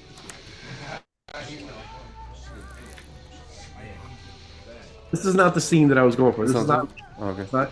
It's not gonna. Whatever. We don't have to watch it. The point is that that he humiliated someone. Mhm. Right. Now, the choice is like somebody in a position of power who has power over you, right? Yeah. Decides to humiliate you. Yeah. All right. They can apologize, and you could forgive them, right? Just for the sake of making the world a more peaceful place, and for you not to walk around just kind of broiling over with anger, right? By the way, this person never apologized. For your own, okay, so for even more, so let's say for your own health, right? But they'll definitely do it to you again. Doesn't even matter if they I know. apologize. I know. So keep that person at a distance. Forgive them. I do. Don't forget and keep them at Yeah, a distance, and that's how to deal with people. That's precisely what I did. Okay, I think just not seeking revenge is already No. a high. No, I don't. Forever. That's tough for me, by the way, because I'm pretty vengeful. Yeah. I wouldn't even know how. I is wouldn't even know revenge. how to like. In this particular case, I wouldn't even know what to. No, there's. You know what I mean? No, there are situations that arise where, like, I've been in situations where not very often, but every now and then, it's kind of a rough test that God throws my way. With somebody who's giving me a lot of shit, Yeah. and then I'm in a position to make them, to give it back to them. Yeah. It doesn't happen. The thing is, this particular person, there's not even. I don't say there's no point, but it's. You almost would feel bad at this point because there's like people that they lost in the current Gaza conflict. There's like business they lost. There's this, there's that, and so it's like, I'm like, you know what? Dude, that's beside the point. Yeah, I know. I'm saying the whole incident happened 2 years before the war. Okay, I'm just saying. Let's say that wasn't the case. Let's say everything was fine and they didn't lose anybody and there's no reason to feel bad for them. Okay. Yeah. I'm just saying that still, Of course. not seek revenge. Yeah. I'm saying that because that's what the Torah says, but that's tough for me. Yeah, no, I get it. Yeah. That's very difficult for me. Yeah. So look, if you're telling us that our time is short, so we got to wrap it up, then maybe we should talk. I didn't know that we're going to have less time. So No, we can talk for like another 45 minutes. Okay. let's use it for like more important things. There's a couple of things. So I just want to wrap up. Like, how's it? So when you were saying about the whole thing of like, how is it different from what are these guys saying that is not what we're saying? Which guys are we talking about? The woke kids, when they're saying, words are violence or words can hurt or words are this or words. No, so what they're saying is that anything that's good, anything that's good or true, that's violence to them. It's a Stalinist Marxist kind of like, what do they call it? It's like a flipped reality. It's an inversion. Inverted reality. Inverted reality. Thank you. That's exactly what I was looking for. Okay. They're creating an inverted reality where anything that's good or positive is negative and evil. You understand? Yeah. Telling the truth is bad. You're saying if you say it to them, that means you're being violent towards them. You're microaggressing them or whatever it is. Something like that. Correct. Anything that's good or beneficial or true. Yeah. Right? And helpful is negative. Yeah. Anything that doesn't comport to their ideology is considered violence. The reason they feel that way is because they are violent. Yeah. Okay, everything They're to them. saying here. There's no like. Here's what I would do. That's in They're, their head. they're, they're telling you that they are violent, Mhm. and they're gonna and their reaction to anything that you do that they don't like will be violence. Therefore, if you in their world, if you challenge what they're saying, Yeah. then they can only expect violence because that's what they give out. There was this That's one guy at an. only right. There was one. I think I told you this. There was one guy at a party, Jewish guy, but like he was raised religious, whatever. But he's not anymore. I started talking about like Israel. He's like, "Can we not talk about this? It's very triggering for me." I looked at him. I'm just like, "What?" I'm like, "Okay, so I can't speak truth. I can't speak my opinion. I can't say anything No, because you can't. You can't. it's You can't say, bizarre." yeah, you can't say anything that they don't like. Like they look at it as it's their world. It's Yeah. look, you're talking to people who really see the world in black and white. Okay? Not They're only that, they're narcissistic. correct. They're right. And everybody else who doesn't view the world exactly the same way are completely wrong. There's no room. There's no, well, maybe they have a point of view. No, nothing. They are the priesthood. Yeah. They are the ultimate Yeah. transmitters, Yeah. understanders of the truth. My wife is gonna. That same guy came up to me. I was DJing later that night. He wanted me to play dubstep. I'm like, I literally told him I don't have any. And I think he got upset because he thought I did have it and I just didn't want to appease him. I'm like, no, I literally don't have. I don't play that shit. Terrible. Triggered dubstep. I literally called him the triggered dubstep guy. When I left the party, I was like, oh, the triggered dubstep guy wanted me to play crap. I'm not gonna play crap. Yeah. Because it's crap, not because I don't like the guy. Yeah. That's what they mean. Where do I find these people? Dear Lord.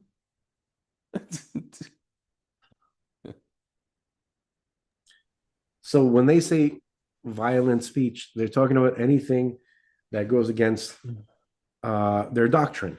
Yeah. It's a lot like Islam. Yeah. You can't speak against it. Yeah, you can't criticize. What's his name? You can't criticize it. You can't make fun of it.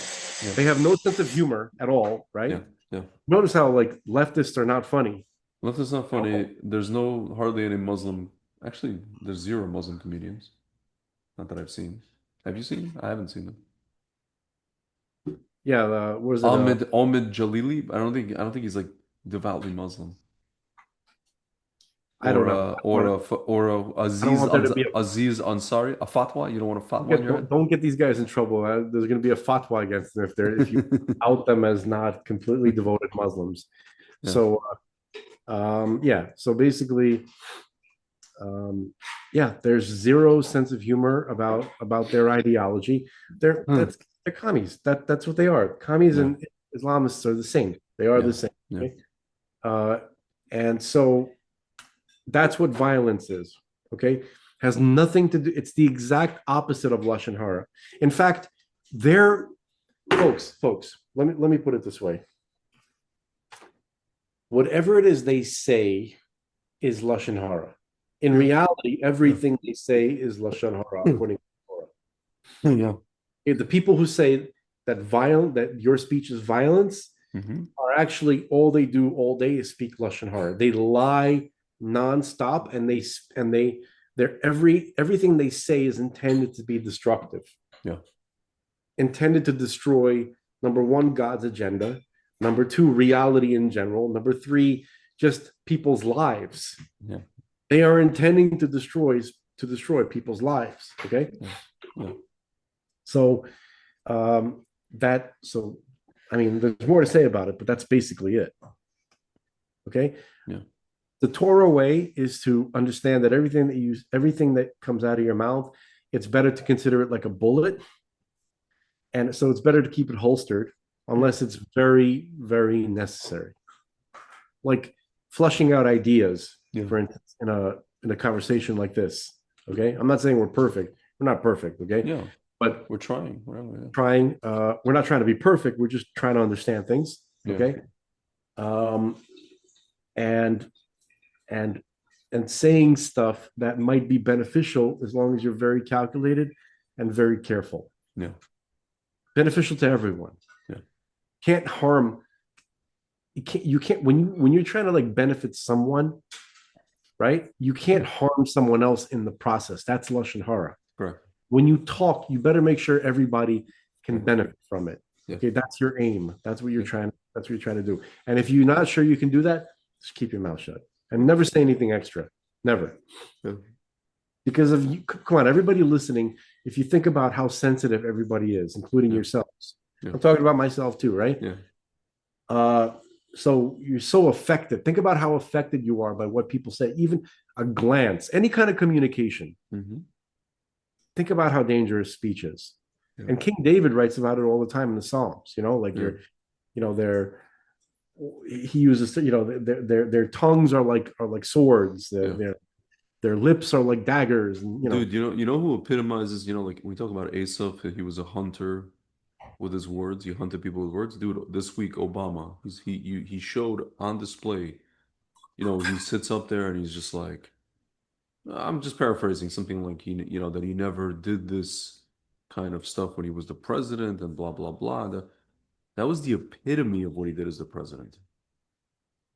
It was the epitome, but he's so good with manipulating words, and he thinks that nobody remembers what he did and what he said however many years ago, and nobody does. A lot of people don't. We do, because we do. And the kids that are like, to 22 today, when he was president, they were like in grade school, right? So they don't remember shit. So just astounding to me, man. It's just really, you see how like a person like that just he wields it like a sword. It's really crazy. He's a very evil man. He's an evil person. It's people don't realize. No, dude, the most astounding thing to me is just how a couple of these guys really convinced everybody that they are good, and that their adversary, not just Trump, other people, are evil. And I think everybody else at this point, like Pelosi and all these people, like Schumer, Pelosi, the old guard of the Democratic Party, I think they are literally just trying to keep, I think they're just trying to stay alive. I think at this point, if they just break from the message, someone's going to kill them. Someone's going to take away their money. Someone's going to out them as, like what they did to this Menendez guy. He went against them with the Iran deal, and then they, whatever, they found some legit, supposedly, thing that he did. And that's it. They indicted him. I think all these people, if they told them if you guys break, it's just blackmail at this point. That's what this is. Here's a script. Here they told Schumer, here's a script. Go up there and deliver the script. Pelosi, here, say whatever this, say that. AOC, you say this. Ilhan Omar, okay, we won't deport you if you say this. Yeah, we won't send you back to freaking Mogadishu with the freaking guy, the captain guy from the movie. I'm the captain now, Yeah. She's the guy. She's the captain. She's the captain now. Yeah, you be the captain. Pirate guy. She goes, yeah. Look at me. Yeah.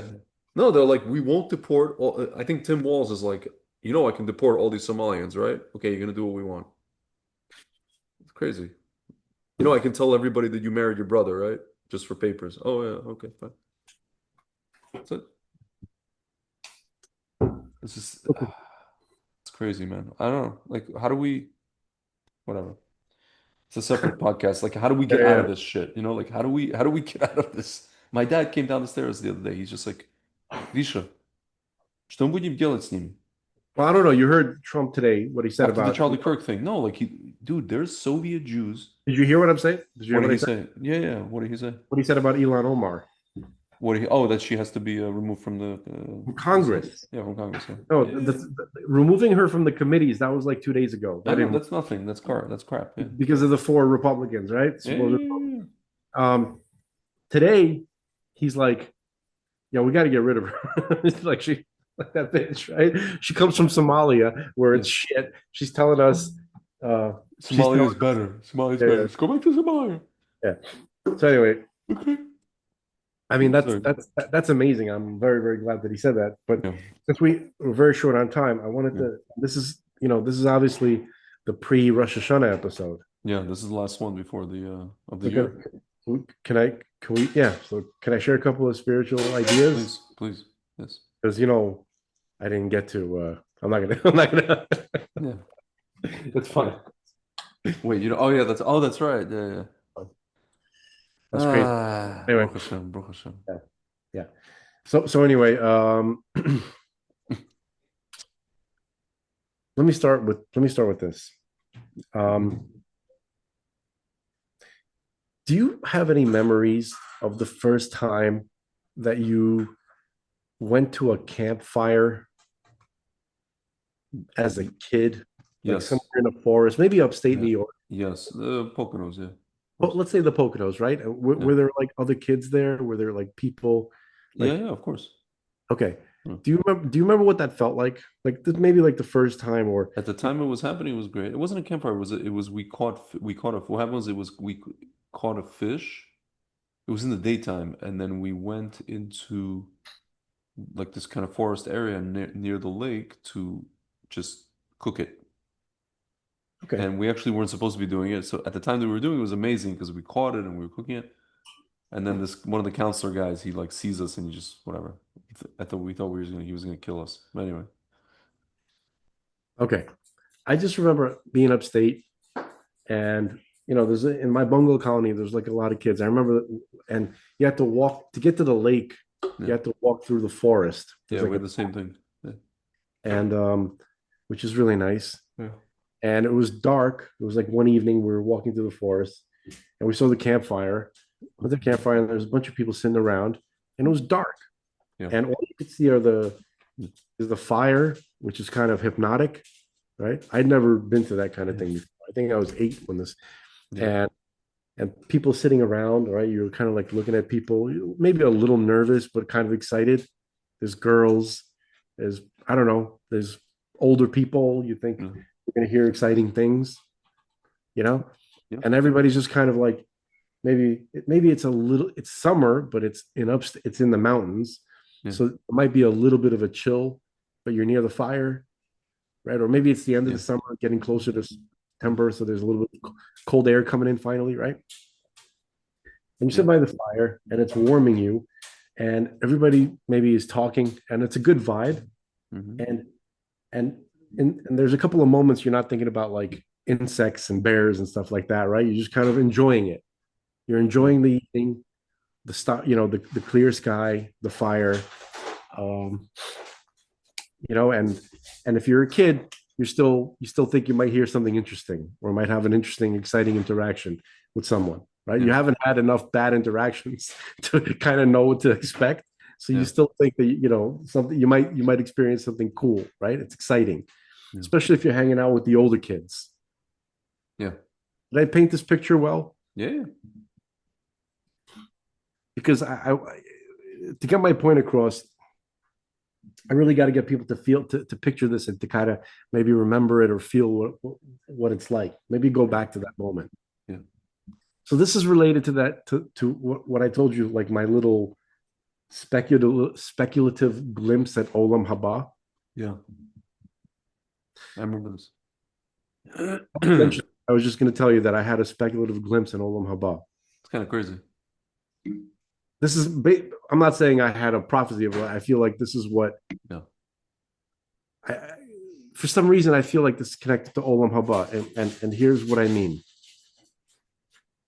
What are we going to be doing in Olam Haba? Well, we're not going to be terribly worried about being physically harmed. Yeah. Right? I'm picturing a world without poisonous insects and creatures, right? Because we have verses that say that the child will put his hand over the hole of the adder of a snake, and he won't get bitten. Yeah. Okay. So basically, we can go anywhere. I'd imagine a world we can go anywhere in the world and lie in the grass at any point in nature without the worry of being harmed or freaked out or anything. We'll be totally comfortable in the world. Yeah. Can you imagine that? Yeah. being in a world where you're totally comfortable in the world. Okay. And you can really just enjoy the nature of the world, of the creation. That's number one. Number two, what are we going to be doing? Okay, fine. So I described something that's without some of the anxiety that we all experience nowadays, right? But what are we going to be doing with this time and this kind of like low anxiety or no anxiety type of reality? Well, the whole point of creation, and this is where it gets into Rosh Hashanah, is to have a relationship with God, which means to get to know Him more and more and more. And since God is infinite, right? You get to know Him. You can. There's never a point that you reach where, you know enough about God or you really know Him. You just get closer and more intimate as the more you learn, right? So it's like it's a forever. It's the characteristic of our relationship, which is infinite, which is we'll always be reaching out to try to get, to use this term, get closer, whatever that means. Okay, it's just to know Him, to have more intimacy. Now, how are we going to do that? So think about it like this, like, I picture it as like going from kind of campfire to campfire. Yeah. Think about it, right? Like you're walking in nature and you come upon a campfire. Yeah. And people are talking and they're talking about Torah. Yeah. And somebody's teaching. Yeah. And other people are listening. Yeah. Right? And imagine just like, you probably, I don't know why, but imagine like you were at a campfire and then somebody said, by the way, that was the Shvatim. You were, who you were sitting around. It was the 12, the 12 sons of Jacob who were sitting there around the campfire, right? And you join them. Not everybody's there. It's your night to join them. You didn't know who you were sitting next to. So you listened to the Torah, and it was profound. You weren't terribly concerned with who they were because you're more interested in learning about God. Yeah. Right. So and it's just incidental that you find out, oh, you were sitting next to Aaron, Abraham, right? Moses and stuff like that. Yeah. But we're not going to be necessarily overly concerned with who it is. Like we know that the world is good now. Yeah. Like the world is good. And we don't have to worry anymore that we're going to be sitting next to some schmucks who are going to be telling us bad stuff. Yeah. Right? That part of the world has been fixed already. There are no more schmucks. Mm-hmm. There's no more bad stuff. Right? The world has been rectified. And I'm just, the reason I'm bringing this up is because I'm wondering, like, what would be the experience of that? Like, practically speaking, you know what I mean? Like what would it feel like? The texture of the world, the mood. How would things be? We know we're going to be learning Torah. How are we going to be? Are we going to be sitting in rooms? Are we going to be looking at our phones? Are we going to be? So I don't know why I picture like nature and campfires, and it's not so crazy because that's how the Torah was transmitted through most of history. Yeah, basically through most of history until maybe the last couple of 100 years.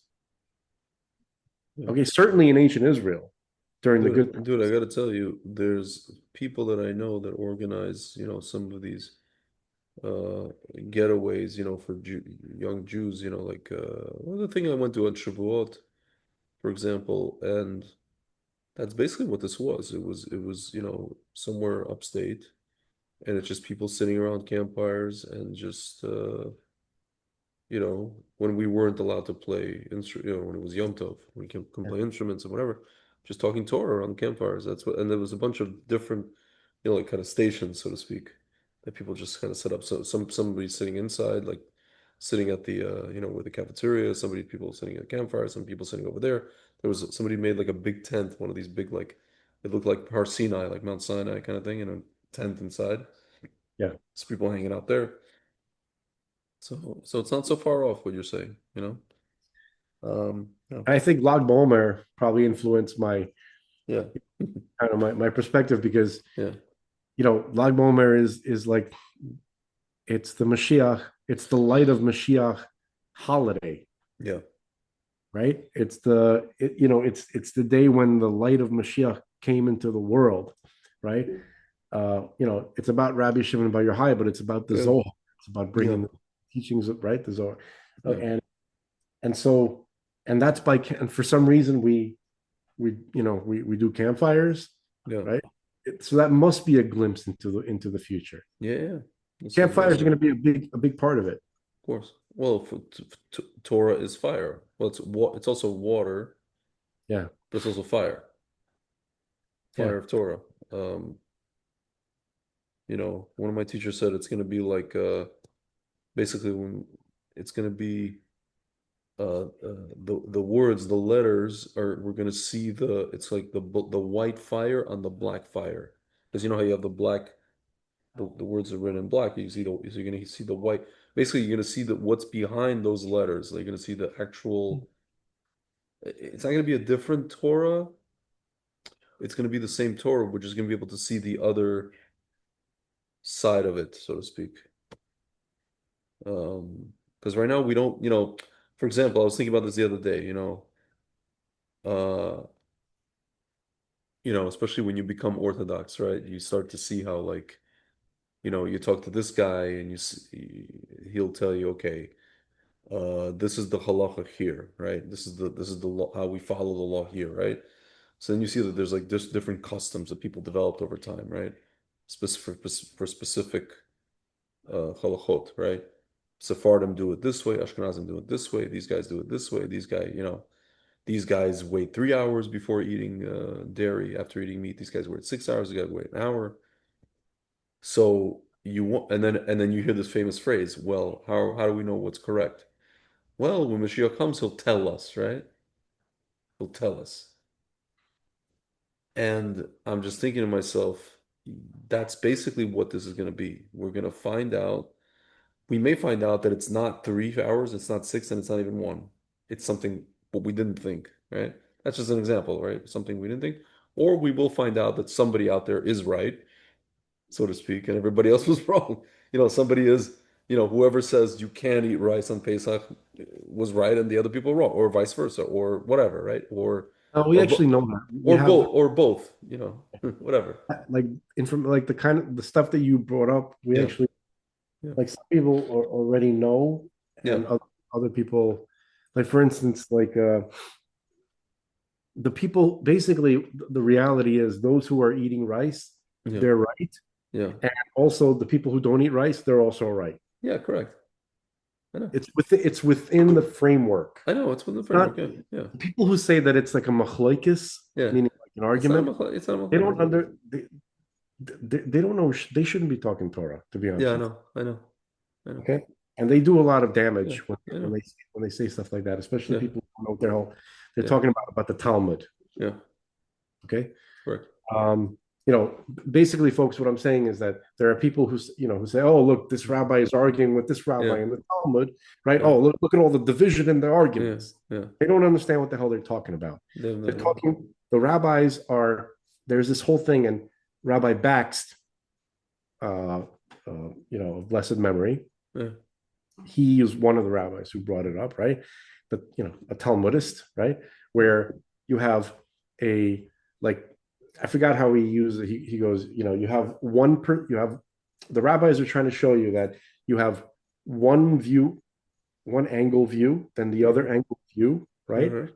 And then when during the process of the tension between the two, right, is the product that they're trying to produce. Correct.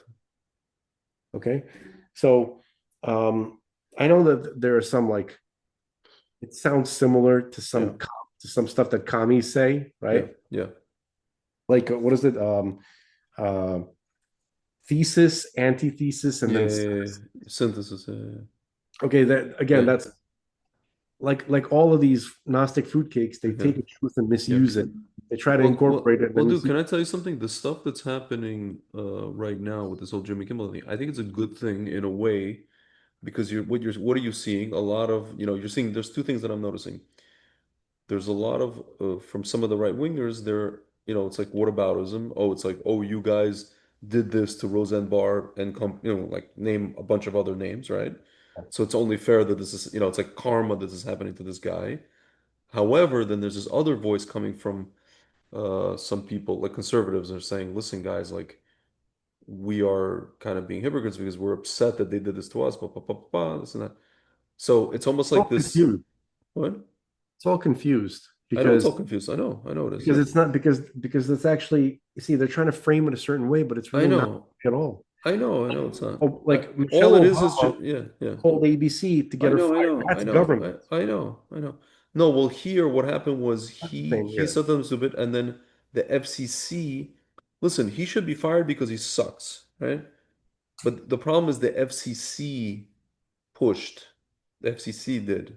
That's not what I heard. That I heard that it was no, one of the ABC executives that fired him. Some guy named he's talking about no, it's Suk. not Iger. Oh, Suk.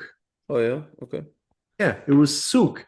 It wasn't the Listen. FCC. The point is, I think it's a good thing that this is happening because it's forcing a lot of Americans to look into actually what is actual, free speech versus like how should I put this?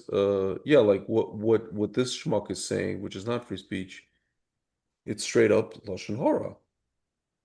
It's just straight up lying. And it's forcing people to How does that? understand.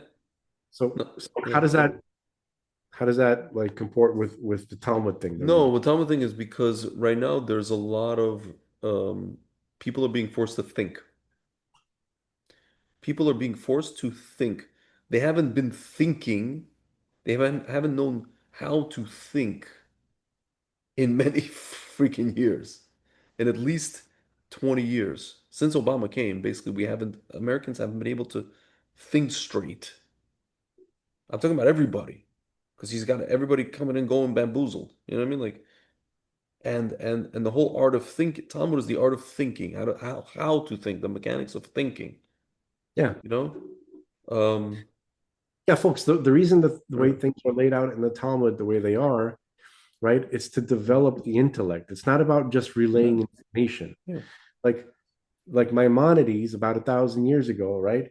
He took all the just information in terms of like the Talmud.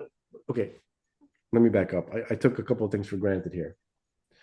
Folks, the Talmud contains the information as to how to observe the commandments that are mentioned in the Torah, in the text of the Hebrew scripture, the Tanakh. Okay? Yeah. And there are verses in the Torah where God tells us to do stuff. So the information as to how to carry out that stuff is in the Talmud. Okay? Yeah.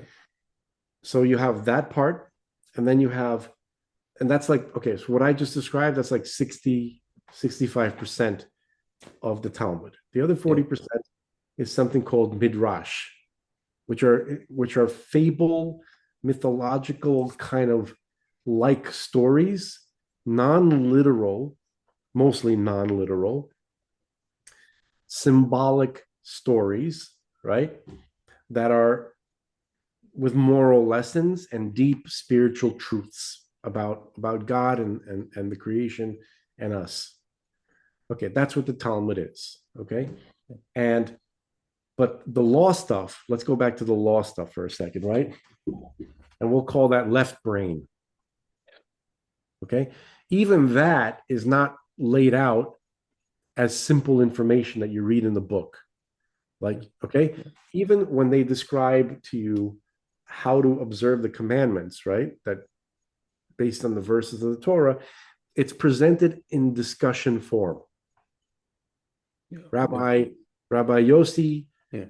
said this, and Rabbi Menachem said that. Okay, and sometimes they seem to contradict. Sometimes they only seem to be slightly different from each other, right? And you have to, and the whole point of the way that the Talmud is structured and it's written is to get you to ask the questions of all the anomalies that are seemingly there.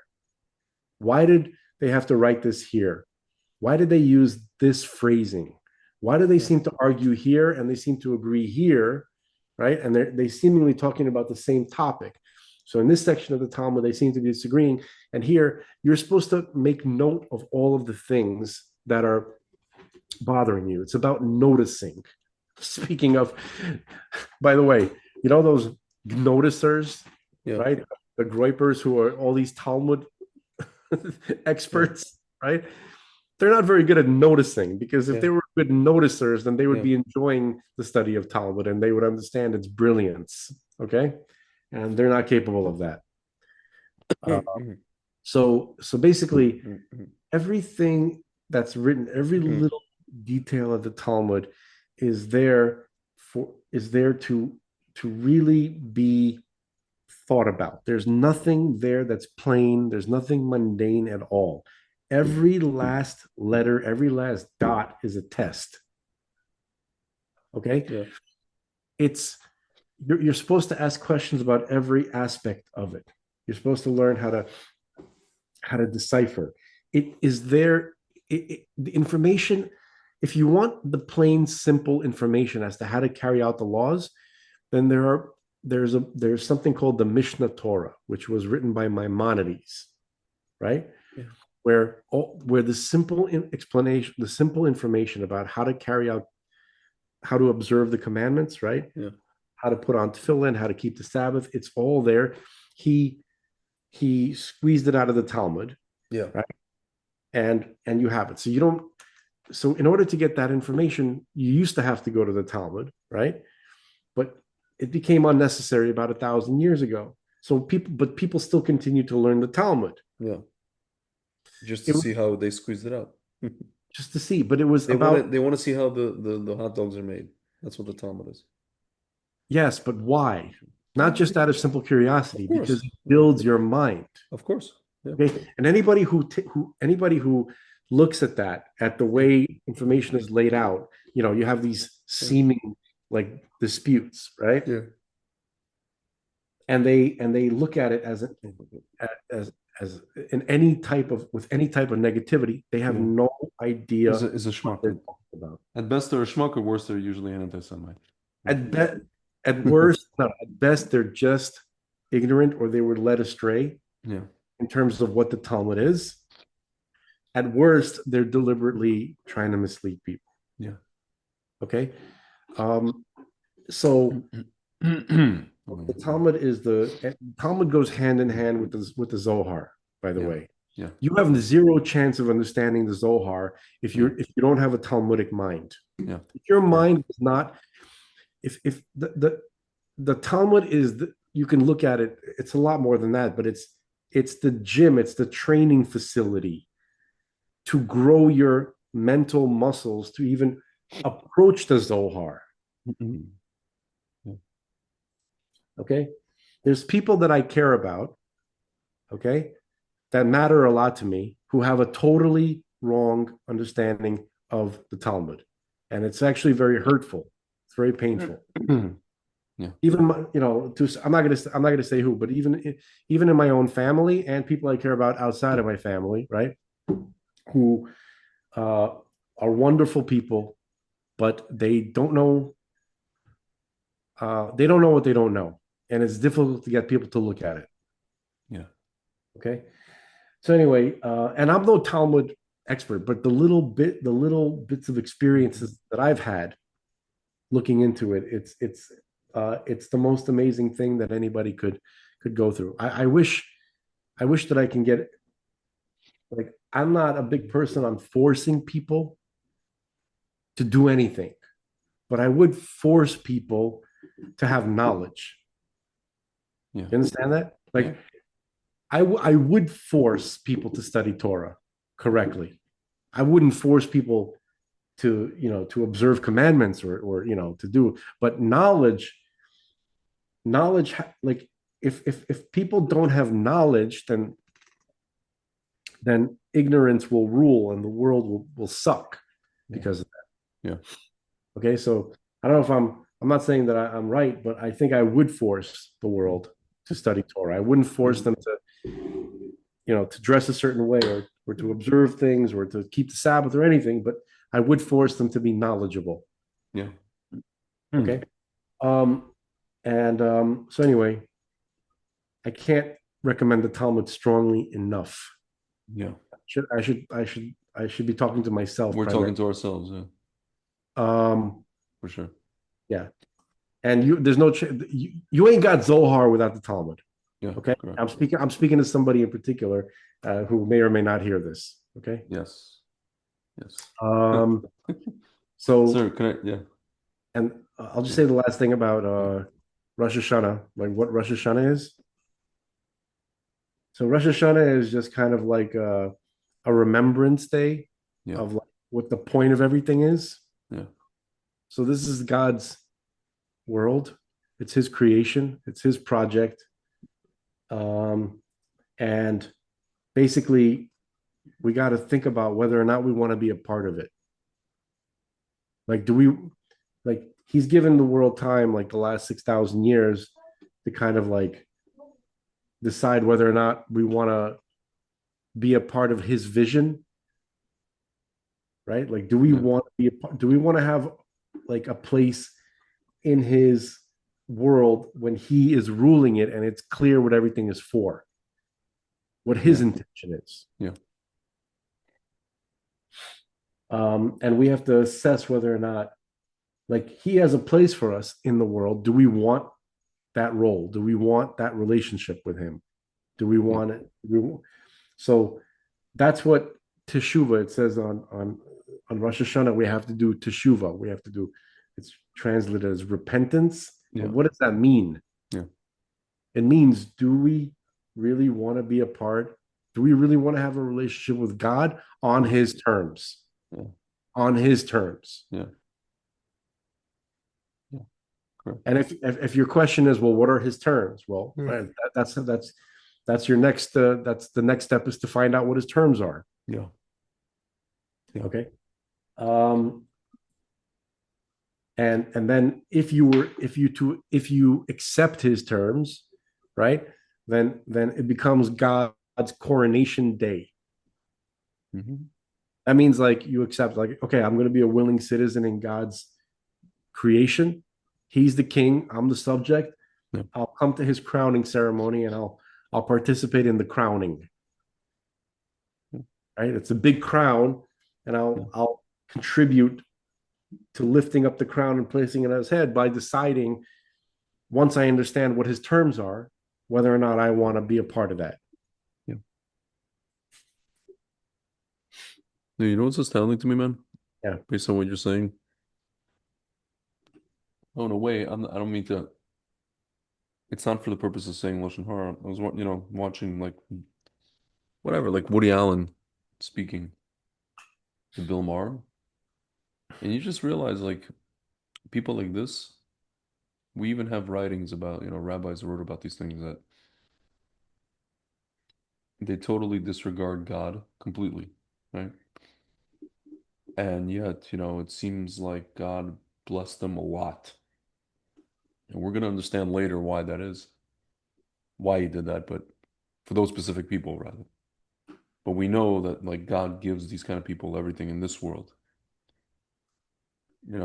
It seems That that might way. be true. That might be true for some people, and that's definitely something we say to ourselves Yeah. to feel better. No, but it's really, when you think about it, it's really crazy, because it's like, how should I put this? I hear all these things about, again, we've spoken about this before, especially from rabbis like to say, oh, the whole thing of, like, oh, you keep Shabbat, and the Shabbat is what gives you the blessing for the rest of the week. And I'm just thinking to myself, really? My business hasn't made a dime in 7 years, or how many years I've been keeping Shabbat the whole time. Meanwhile, all these people who don't keep anything and do anything. I'm not saying people do bad things. I'm saying they don't keep anything. There's just good people who don't keep anything, and they're fine. They have families, they have parnasa, they have this, they have that, and they're fine. God doesn't do anything to them, so to speak. They're fine. They're able to donate to their, their local, whatever, their local Chabad. Okay, so listen. They're okay. So listen. Now that you said that, I'm glad that you got to that. Yeah. I'm gonna speak from. I'm just telling you what I'm like. Observe and report. Mm-hmm. I learned something not recently, right? Mm-hmm. That I should have been more aware of, but I wasn't. Mm-hmm. Tzedakah. Yeah. I thought that tzedakah was people who have give to people who don't have. Okay. Mm-hmm. But what I learned, the new thing that I learned was that even those who don't have according to Torah, have to give. Correct. Now, I didn't know that. Yeah. No, but here's my question. So wait a let's minute. Let's say you have to pay bills. Just a you second. don't have anything left over. I'm still just give me a chance to get my thing out. Mm-hmm. Yeah, even if just listen. Mm-hmm. I felt like I didn't have any extra money, mm-hmm. and I really don't. Mm-hmm. Okay, but I'm giving tzedakah anyway, mm-hmm. and and there has been a result. Okay. And I don't believe in coincidences. I was thinking about this today. Should I just do this? It's one. Yes, I would recommend it. It's one of the few. It's one of the few things. I think that there's a verse in Malachi. Yeah. For those of you Yeah. from Texas, Malachi, from the prophet Malachi, Yeah. where he says that where give the tithe and you're allowed to test me. I'm paraphrasing. Yeah. This is the only thing we're allowed to test God with. The only thing we're allowed to test God with, right? Is if you get so basically, so far, it seems that's all I could say, that there has been a result. Okay, it was really bad, very, very desperate, very, very really bad. So here's my question, very mathematical. If I got somebody paid me $1,000 for something recently, I can't do the math for you. I can't. No, meaning somebody paid me $1,000, and let's say the minimum I have to give, what is it? It's 10% of that, right? So I have to give $100. All I have left is basically that. I should just give that down to zero. I don't know if it's that cranking down to zero. No, I'm serious. I'm asking. I'll do it. I don't know. First of all, I don't know. Yeah. Second of all, I don't think it's that. I don't think it's that's that extreme. I don't think that you got the math right. Okay. Because there's other things to consider. There's is that after taxes? That's what I'm saying. Okay, so I can't answer that. That's something you're gonna have to speak to your local Orthodox rabbi about. No. Okay? No. That's what that's the details of Torah law. Okay. Mm-hmm. I'm not saying that I'm dealing on that level. I'm just giving tzedakah. I get it. Mm-hmm. You understand? You're saying you're not necessarily giving 10%. I don't know. I could be giving less. I could be giving more. I'm not even keeping track of it. I'm just giving every day. That's good. Okay. Okay. It's the act. It's the act of giving. Like putting something in like a pushka or something. Put it in a pushka or even online. Just like I'll send like $1. Yeah,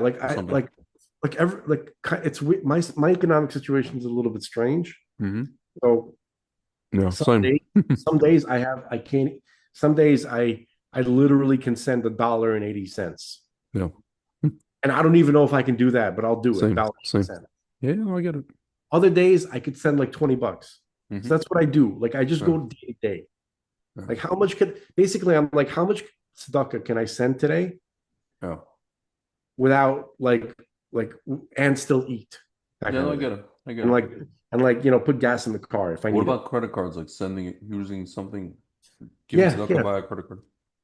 Yeah, something like that. You know what I mean? Mm-hmm. I'm hoping that if I start getting adult, finances, adult financial, basically adult money, I could start being more give 10%. Here's gross adjusted, whatever. Net. I don't even know what those words Here's mean. something for you so that you can put, the people that get their names on the. No, I'm kidding. Not that we're doing that. No, yeah. Yeah. By the way, the less recognition, the better it The feels. better, yeah. Probably. Okay. Yeah. So anyway, I noticed like this is a new thing that I was not aware of, and Yeah. I'm trying to implement it every day, and so far there has been a change. At least one big thing occurred. I'm talking about only in the last 2 weeks. Yeah. This is a brand new thing. Yeah. Anyway, so there's that. And the last thing I wanted to say, because I know you got to go, I wanted to say something about Charlie Kirk, but I was just hoping if you could play something that Charlie Kirk himself said. What specifically? This is Charlie Kirk talking about Catholics. You sent me that, yeah. I sent you that, and there's a reason. There's a reason why I want people to hear this, because this will. The account is like David J. Harris Jr. at David. Yeah. Oh, you're talking about it's a Twitter. On Twitter, and it's from today, and the text starts off on July 22nd of 2025. Just a couple of minutes. It's really just a couple of minutes. One second. I'm going to explain why Jewish people love Charlie Kirk. Yeah. Because I don't think Christians understand. Yeah. Yeah.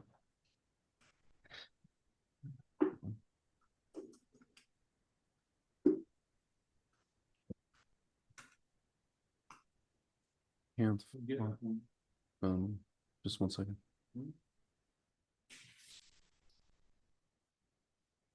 Yeah, I'm just finishing up. Okay. Maybe it's downstairs. Sorry, we're trying to figure out where the cat is. Take your time. Catholics. Catholic cats. I can't find the damn thing. You send me the link, but like it's on Signal. Yeah. So basically, like, it's from today. It's from. I know. I just hold on. So I literally cannot. I thought if you just go to his. Yeah. David Harris Jr. Okay. So he has a lot of videos, but the video starts on July 25th, something like that. Like one second. David J. Harris. There we go. Yeah.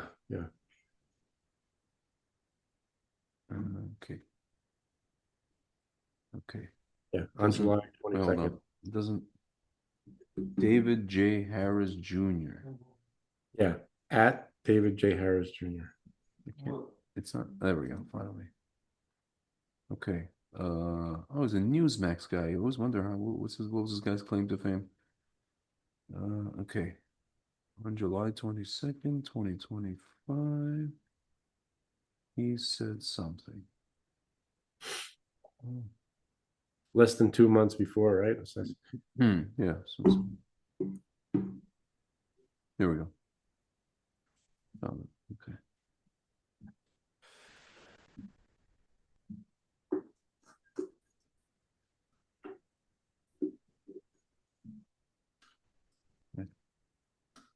Sound actually hit on one of my major concerns of Catholicism. And I mean, like, I love Catholics, as people know. I'm very close to even my local Catholic priest, Father Klein, great guy. My wife was baptized Catholic, but I have some big disagreements with Catholicism, and the first of which would be Mariology. But let me first say, I think we as Protestant evangelicals under-venerate Mary. She was very important. She was a vessel for our Lord and Savior. She is a phenomenal example, and I think a counter to so much of the toxicity of feminism in the modern era. However, I would say Catholicism goes way too far. Catholicism believes two things as dogma, and most Catholics, if you ask them this, some don't even know. Number one, do you believe that Mary was sinless? The Catholic Church does. There is no biblical basis for this, the only of which would be that Mary was full of grace in the Annunciation of Mary in Luke 1. That is a big stretch. By the way, that was not even added into official Catholic dogma till the mid-1800s. The second of which which is called the Immaculate Conception. There's a second form of Catholic dogma that believes that Mary was assumed into heaven, that her physical body was actually the Assumption of Mary, was assumed into heaven. Again, that is a pure faith claim. It is not biblically supported at all whatsoever. So I think that we as evangelicals can do a better job of remembering, studying, talking about, and pointing towards Mary, because she was a vessel chosen by God Almighty that brought our Lord into this world. But I find biblical evidence to the opposite. I find biblical evidence to show that Mary was sinful like all the rest of us. In fact, I see biblical evidence that it says very clear, I think, in the book of Romans, that no one is sinless except Christ Jesus. This is not a major issue for me between me getting along with Catholics, me loving Catholics, me thinking that Catholics are doing a great job for the planet, for the world. But I personally would not be able to enter into a faith that believes that anybody except Jesus Christ our Lord was without sin. And that's my final comment on Mariology. Happy to debate it with others if that ever surfaces. So again, we're also here on the Charlie Kirk Show. We're very ecumenical. I just want to say again, Catholics are just fabulous in so many different ways. They fight for life. They fight for marriage. They fight against transgenderism.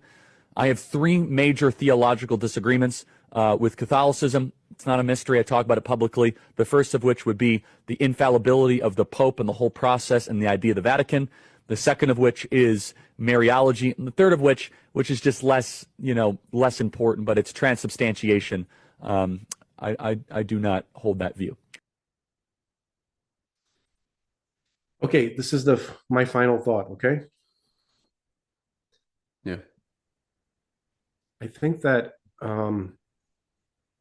what people sense from Charlie is that even though he has his own very specific dogmas and doctrines, maybe I'm not using those words correctly, but he views religion a certain way, and to the best of his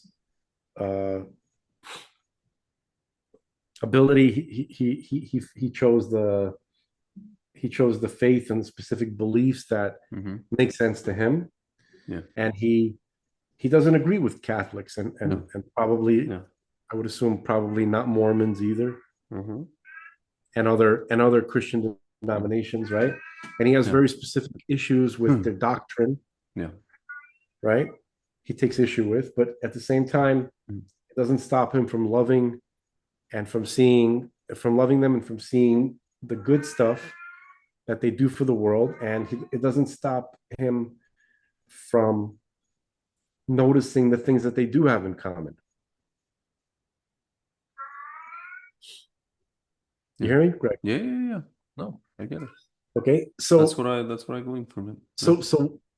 So basically, Charlie Kirk might be kind of like perhaps an archetype. I don't want to overuse that term, but for the sake of this show, you know what I mean. Yeah. Right? He's maybe the model for the kind of Christian friend Jews want to have. Yeah. We want to have Christian friends. We want to have a relationship. We want to. But we didn't get the sense from Charlie that he's being our friend because there's some kind of agenda. Yeah, I don't think he was trying to convert us or anything. He wasn't trying to. It didn't seem like he was trying to convert us. No. It didn't seem like he was only our friend, and if he didn't succeed at converting us, then he wouldn't be our friend anymore, or he'd be angry with us, or that he's not the kind of Christian friend who he wants to be our friend because we're necessary to fulfill some kind of prophecy that they believe in, where most of the Jew we have to play a role in the way they see end times working out, and most of us are going to get killed and the rest of us are going to convert, and it has to, it's very agenda oriented, that right. It seems like he could just be our friend regardless of whether or not he gets his way or if things work out the way he thinks that they should work out, right? It feels like maybe he recognizes that we are just people too, and that also we see eye to eye on a lot of very, very important things: family, conservative values, um, man and a woman. We're talking about Orthodox Jewish people. We're talking about religious Jewish people, right?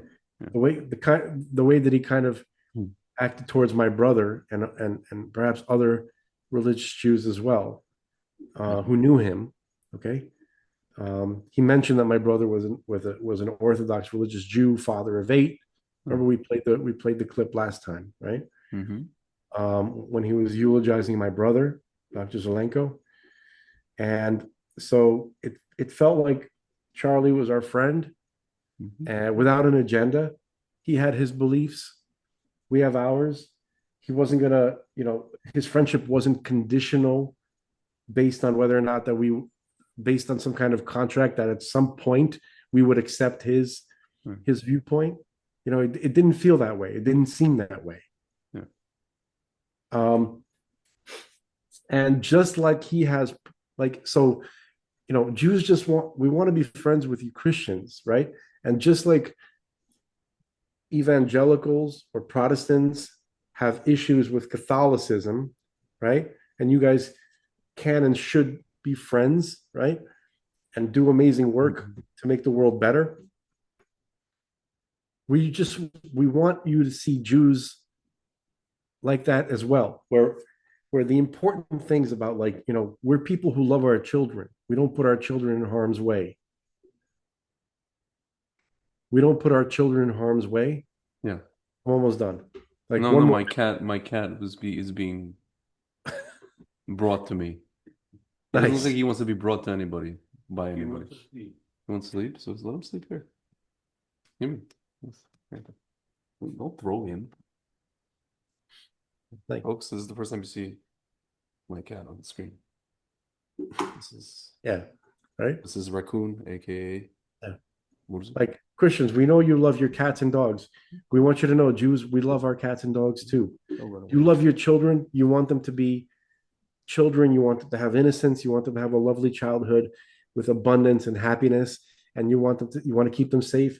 We Jews, we also love our children. We want them to grow in innocence and happiness. And we want to make sure that they're out of harm's way, just like you. So we want to live with people who, and we want to have friendships and relationships with people who see these most important things, right?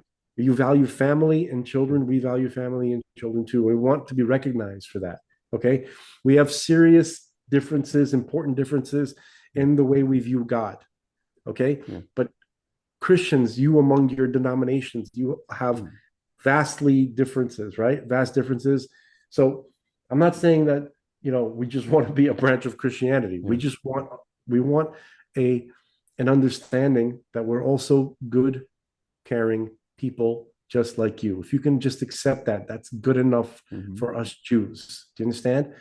And we want to stop being accused of bringing everything bad into the world, and we want to be recognized for the things that we have that we overlap with you. Okay, we love God. We want to do good things. We believe in charity and acts of goodness and kindness. We love our families. We believe in mother and father households. We believe that God is guiding us, and that we should live a world in which we listen and we do the things that God wants us to do. Okay, we all have that in common. Our actions. See, in the Torah, our actions are more important than any kind of beliefs. And we definitely have a system of beliefs. It's not moldable. It's not pliable. But nevertheless, we know that at the same time, God is more interested in the actions that we take rather than what we believe. Okay? And so from the Torah's perspective, there are many Christians who are good people because they do good acts, because they help people who are cold. They'll give them a coat. They'll help somebody who's hungry. They'll give them a meal. They take practical steps towards making the world a better place. And they're full of love and kindness. And that's what we want in the world. And and not being judgmental. Okay. And folks, not everybody in the world is like that. Okay. There's, Islam is not like that. It's not. Okay. And everything is agenda driven with Islam. Yeah. Okay, all kindness, everything. They have to spread it. calculated. They have to spread it. Yeah. Okay, they're told by their religion that they have to conquer the world for Islam, and everything has to be, and they can't even be friends with you. And even if they're friends with you, we're talking about a religious, a Muslim, right? It's only a calculated thing. It's a temporary thing. They're hoping to convert you to Islam, and if they're not successful, they'll kill you, or they'll suppress you, or oppress you, or conquer you, or whatever. Okay. Yeah. So what I'm saying is that the West is Jews and Christians. The Jews and Christians have produced the West. And I'm not talking about Soros. I'm not talking about, Shifty Schiff and people like that. I'm talking about traditional Jews. I'm talking about the Jews who were here since the very beginning. People like Chaim Solomon. I don't know if he was fully observant, but he's definitely comes from an Orthodox background and Torah. Look, that's what we want. Okay, we want to be friends with Christians, but we want somebody like Charlie. Okay, we're okay that he didn't believe exactly what we believe, that his beliefs differed on the nature of God and all this kind of stuff.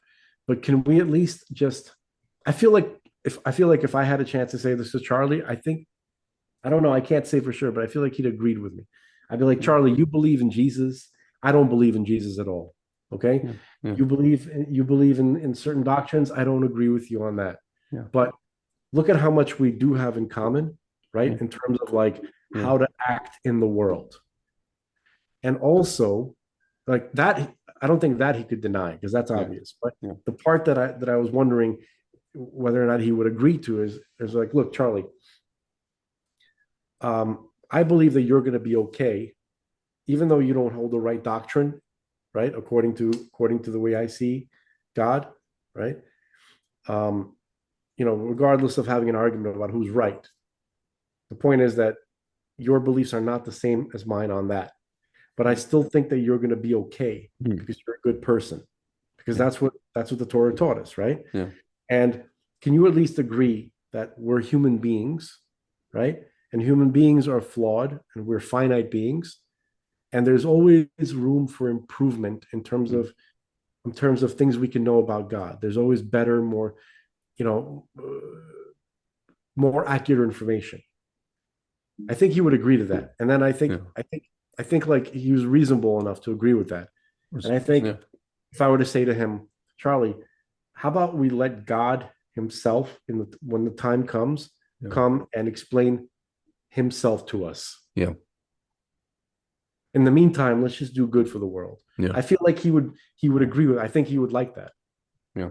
Right. So I think so. This is why Jews, in my view, like or love Charlie Kirk. Yeah. Those that do it, because I didn't get to know him personally very well, but I have listened to him a lot of his clips, and I got a sense of him, and I know that a lot of Jews who do know him, they love him very much, and I think that's why. I think they felt safe with him, that he wasn't that he trying didn't to have an convert them. agenda. Yeah. And that he recognized us, that we're also good people, and we also want good for the world. Do you know what agenda he had? He had agenda to listen.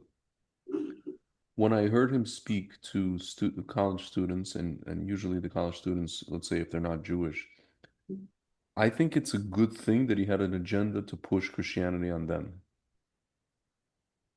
Like he did have an agenda to push it on, to make them see that they need to, go whatever it is, go to church or seek this or seek that.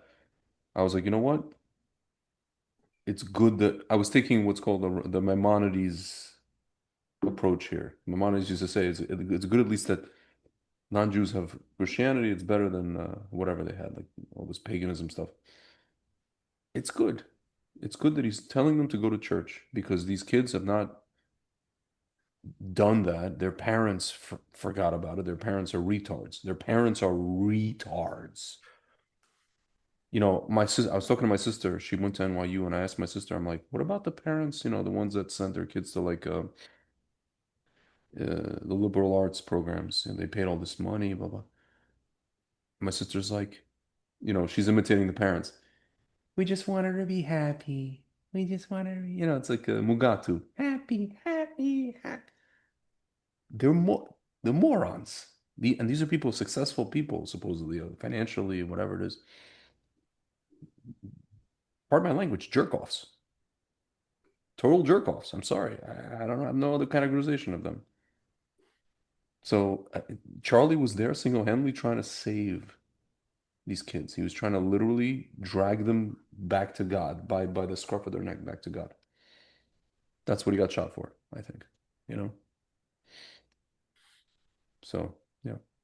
He went to their He went to- leftist production factories. He went to their pit. Yeah, he went to the Snakes and Scorpions and he whatever. Yeah, production to the conveyor belt, and he tried to stop the conveyor belt. He pressed the button. It was extremely foolish that he would do so without understanding what he's dealing up against, who he's up against, and what they and the measures they would take against him. Of course, should have gone there with like Yeah. you know, a Pope, you know, like the like an APC, bulletproof, like the Pope. Yeah, he needed a real security. yeah. Yeah, this was not real security. In fact, I think he had a whatever.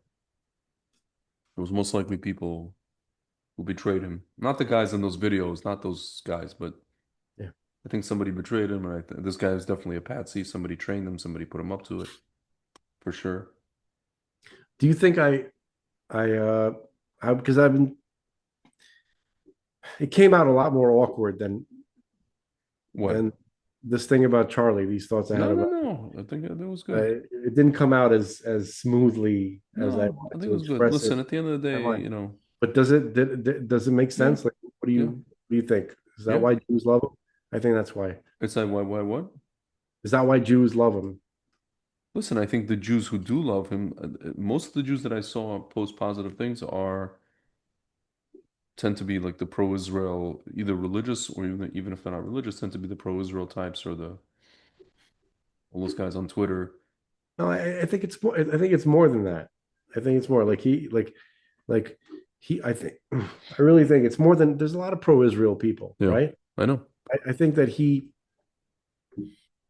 like, but at the same time, a lot of pro-Israel people have, you know, they do have that like, oh, we want to convert you, agenda, and if you don't convert, then you're not you're no real use to us. You know, you're kind of like you're going to be the chaff blown away. You know what I mean? Like, I don't think that he was like that. No, he wasn't like that. For sure not. Which I don't know. You know, I don't know how common he is. I think he was uncommon in that sense. Yeah, he's not common. We're kind of like the only other people. Can I tell you something? The only other so-called non-Jews that I've met like him, interestingly enough, are people who stopped being evangelical and became Noahide. There was a guy, I won't say his name.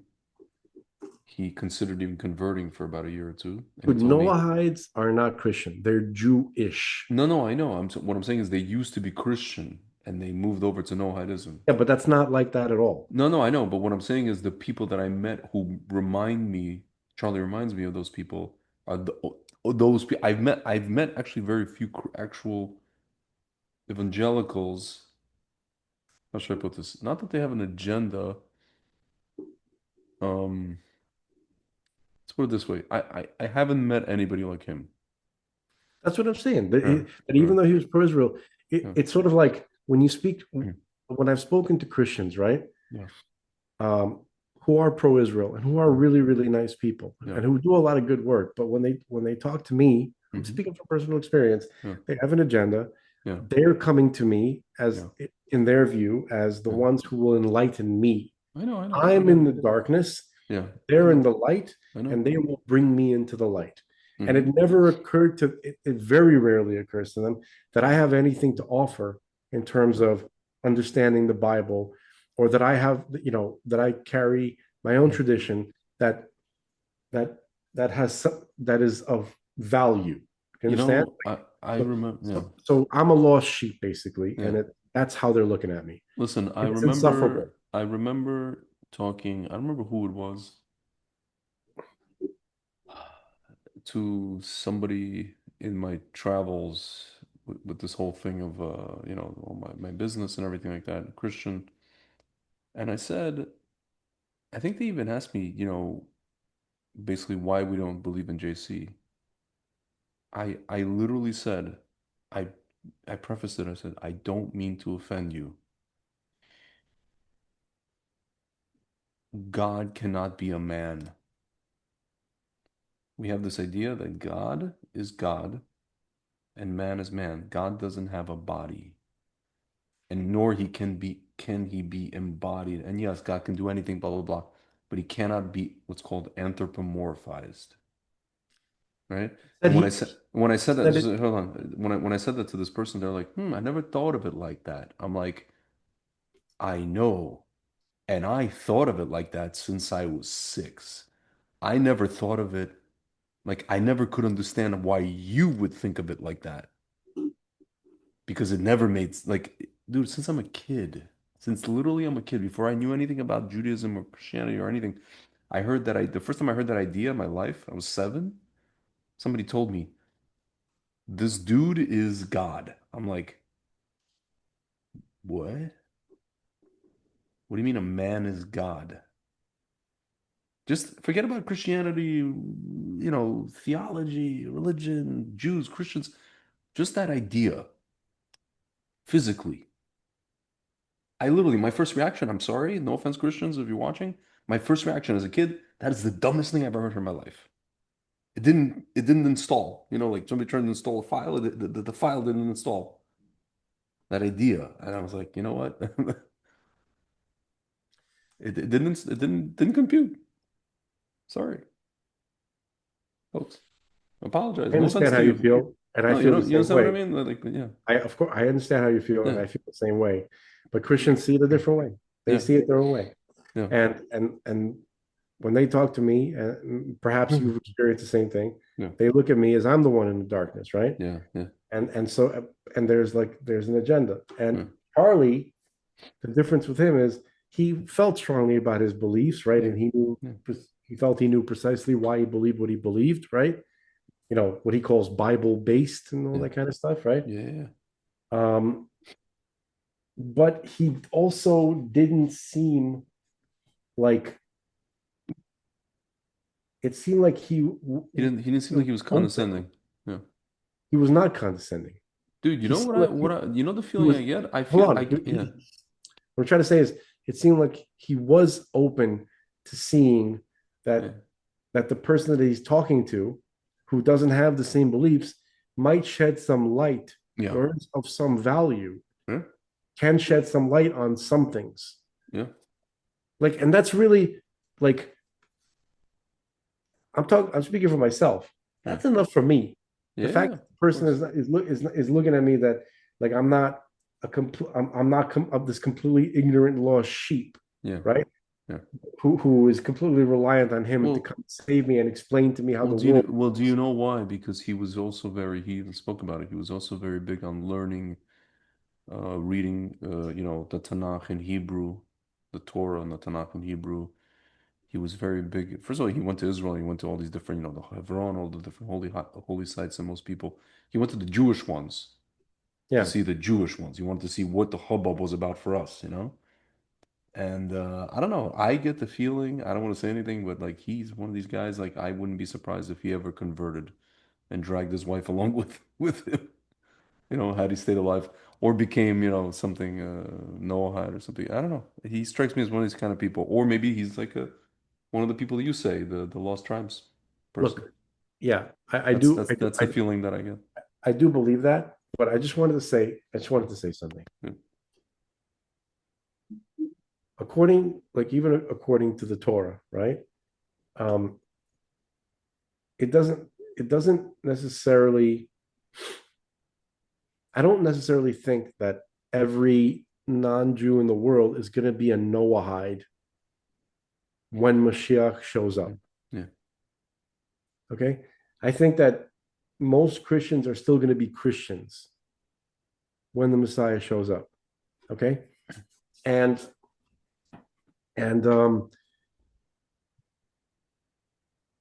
or just before, right? Or during. Yeah. Okay. Certainly in the, perhaps in the very, very initial stages. Okay. And, at that point, God will begin to reveal himself, right? In a way that, in some kind of gradual process, I think. Yeah. That can be tolerable to humanity, right? Yeah. And if we don't have Christians like Charlie, right? Who he was like, if he became a Noahide, that might, I guess it's a moot point now, but if he was here or Mashiach would come, he could be like the Christian liaison to the Christians, right? A leader who they can kind of look to, who was open, was receptive. Understand? Not like adversarial. Yeah. Right? Yeah. If he became a Noahide, then who would they have? Yeah.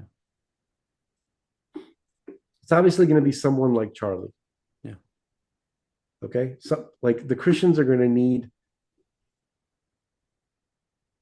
leadership too. Yeah. To help in the transition, the process. When God shows up, okay, there's going to be a lot of fear, a lot of anxiety, a lot of worry, because people tend to worry. They're going to be worried, like, oh my God, I was a Christian and I didn't have the right beliefs, and now, am I in trouble now? Right? Yeah. And if they see someone like Charlie who was like them, but had a loving friendship with Jewish people and a relationship with them, right? Yeah. And some kind of give and take, it's gonna allay a lot of that anxiety. He's gonna be like, well, look, Charlie's a Christian but he's still, like, do you understand what I'm saying? Like like a link, so to speak.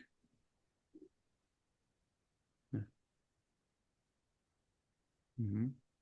A Christian friend to the Jewish people. That's what we want. We don't need you to be, to adopt our religion or to see, or we're not trying to conquer you and force you to convert and do stuff. You know what I mean? Like, we understand how you see the world. We don't agree, but we understand how you see the world. Yeah. That doesn't prevent us from loving you. Yeah.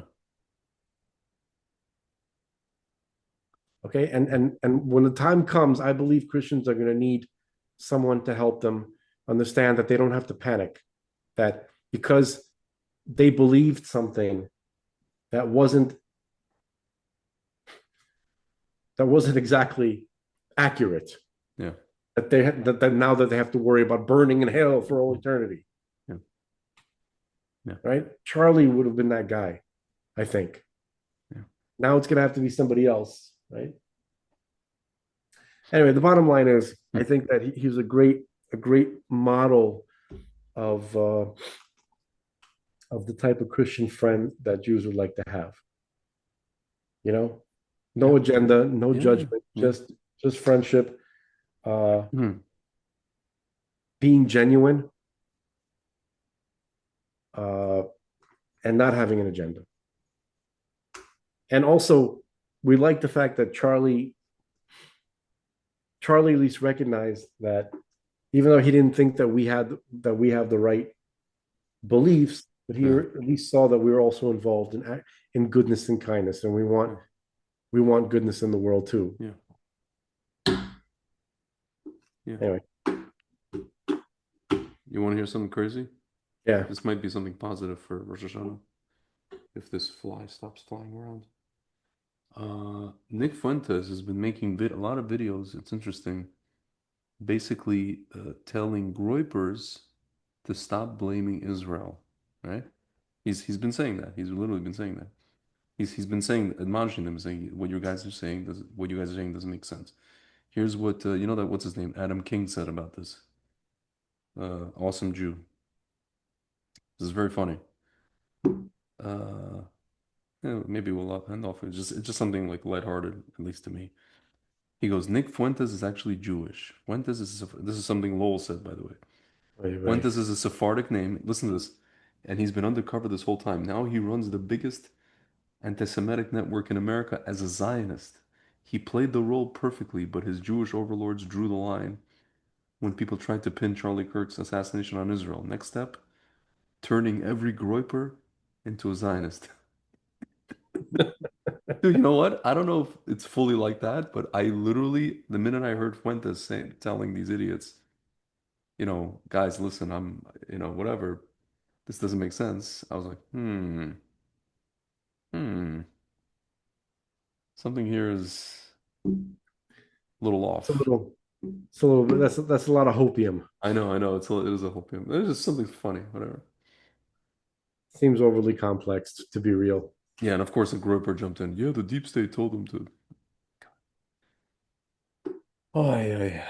Everything goes back to whatever.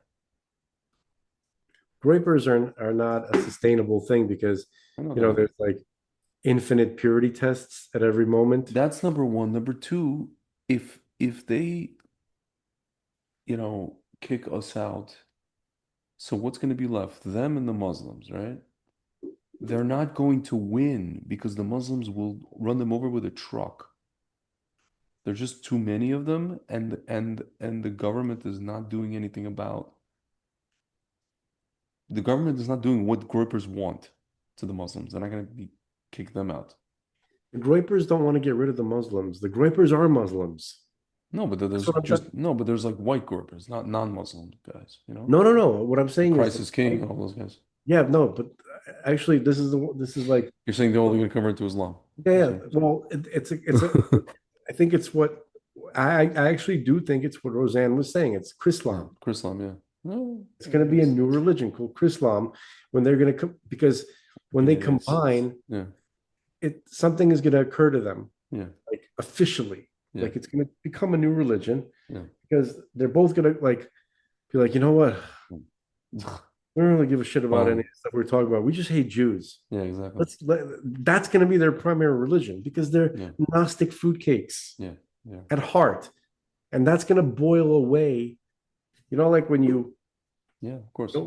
When you try to remove a substance from the liquid it's in. Yeah. The vapor, right? If you've ever made like chicken soup, you take the top, that top fat part. It's a little different than what I'm talking about. I'm saying let's say you want to extract the salt from salt water. Yeah. Right? There's a process. You boil it away, you have the salt crystals at the end, right? Yeah. So after they boil away all their whatever they think that they're, it's not about Jesus. It's about they hate Jews. Yeah. And they hate the Torah's description of God and God's agenda. They both hate it. Yeah. Yep. Because when it comes down to it, they're both obsessed with their proclivities. Yeah. Okay. Yeah. And each one created a different framework for indulging in their proclivities. Yeah. It's funny. I was just talking to my friend. Pedophilia, all that stuff. A friend of mine said, for them, even what we think is, modesty in Islam is not about modesty. It's about stopping the men from doing stuff to the women, meaning making the women so, whatever, covered up and not attractive that the men will somehow, whatever, restrain themselves because it's just a woman in a burqa or whatever it is. Right. You heard the... Got nothing to do with modesty. Yeah, you heard the imam say, how does a man repent for raping his own mother? Yeah. Right? Yeah. Well, he has to pray 5 times a day in a certain way, right? And he has to pray something because she forced him to rape her. Yeah. Crazy. Crazy. Yeah. Anyway, so I guess this is the last broadcast at 5785. And I guess we'll give everybody a bracha to, I mean, I don't know if I can give anybody a bracha. My opinion, it's to, you know, don't let all this stuff go to your head because it very easily can. All the stuff that's going on, or get into your head, not go to your head, but get into your head and really try to focus on God. And you know, there's just a lot of chatter out there. There's a lot of, you know, people are trying to like, I don't want to say one up each other, but it's just a lot of whatever. There's a lot of animosity, and social media is in fact a machine that's designed to pit everybody in their own, so to speak. You know, I guess echo chambers, and the algorithm feeds you what it thinks you want to see, and then it just like pushes you more and more over there. And it's happening, like I could feel it happening in real time, you know, to myself. And I think that it's good to just it's good we're gonna have, you know, like for people who keep Shabbat and Yom Tov, we're gonna have Shabbat, and then we're gonna have like one kind of, or a day and a half of break, and then we're gonna have 2 days of Yom Tov. And I think honestly, it's Yeah. just like amazing to just for 2 days, just to like whatever, just be in shul and eat a lot, too much. Try not to explode, and you know, I think we should all come out of the holiday just more conscious about, yeah, just more conscious about like social media stuff, and more conscious about, like Frank said, you know, what we say. Uh, and you know, and then try to go into Yom Kippur kind of cleaner, so to speak. And then we're gonna have Sukkot, God willing. You know, I really hope that we get Mashiach, because I really, you know, Rabbi Tzadok, we were watching his videos, and he was making all kinds of predictions about what he thinks is coming and what he thinks we should do. And honestly, I don't even want to get to that point. I don't even want to bother with that stuff, man. I don't want to bother with like freaking some post-apocalyptic crap, you know? Also, you should listen to what the Rebbe says about Mashiach. Sure, but I'm saying like, you know, everybody's like, everybody thinks like, you know, all this World War or woke War Z is coming, but I don't want any part of it, Not man. necessary. I know it's unnecessary. I'm saying I just, you know, we should do our best to not have that and just have Mashiach. That's it. Listen, I gave you. I feel like I created some likely pathways as to how we might see that unfold. Am I right? I don't know. Oh, And listen, that's usually the UFO section of our yeah. Oh my of our God. topic. Listen, We're not dude, going to do that today. I saw some, yeah, I saw some clips like they were talking about somebody Pretty amazing saw, stuff, actually.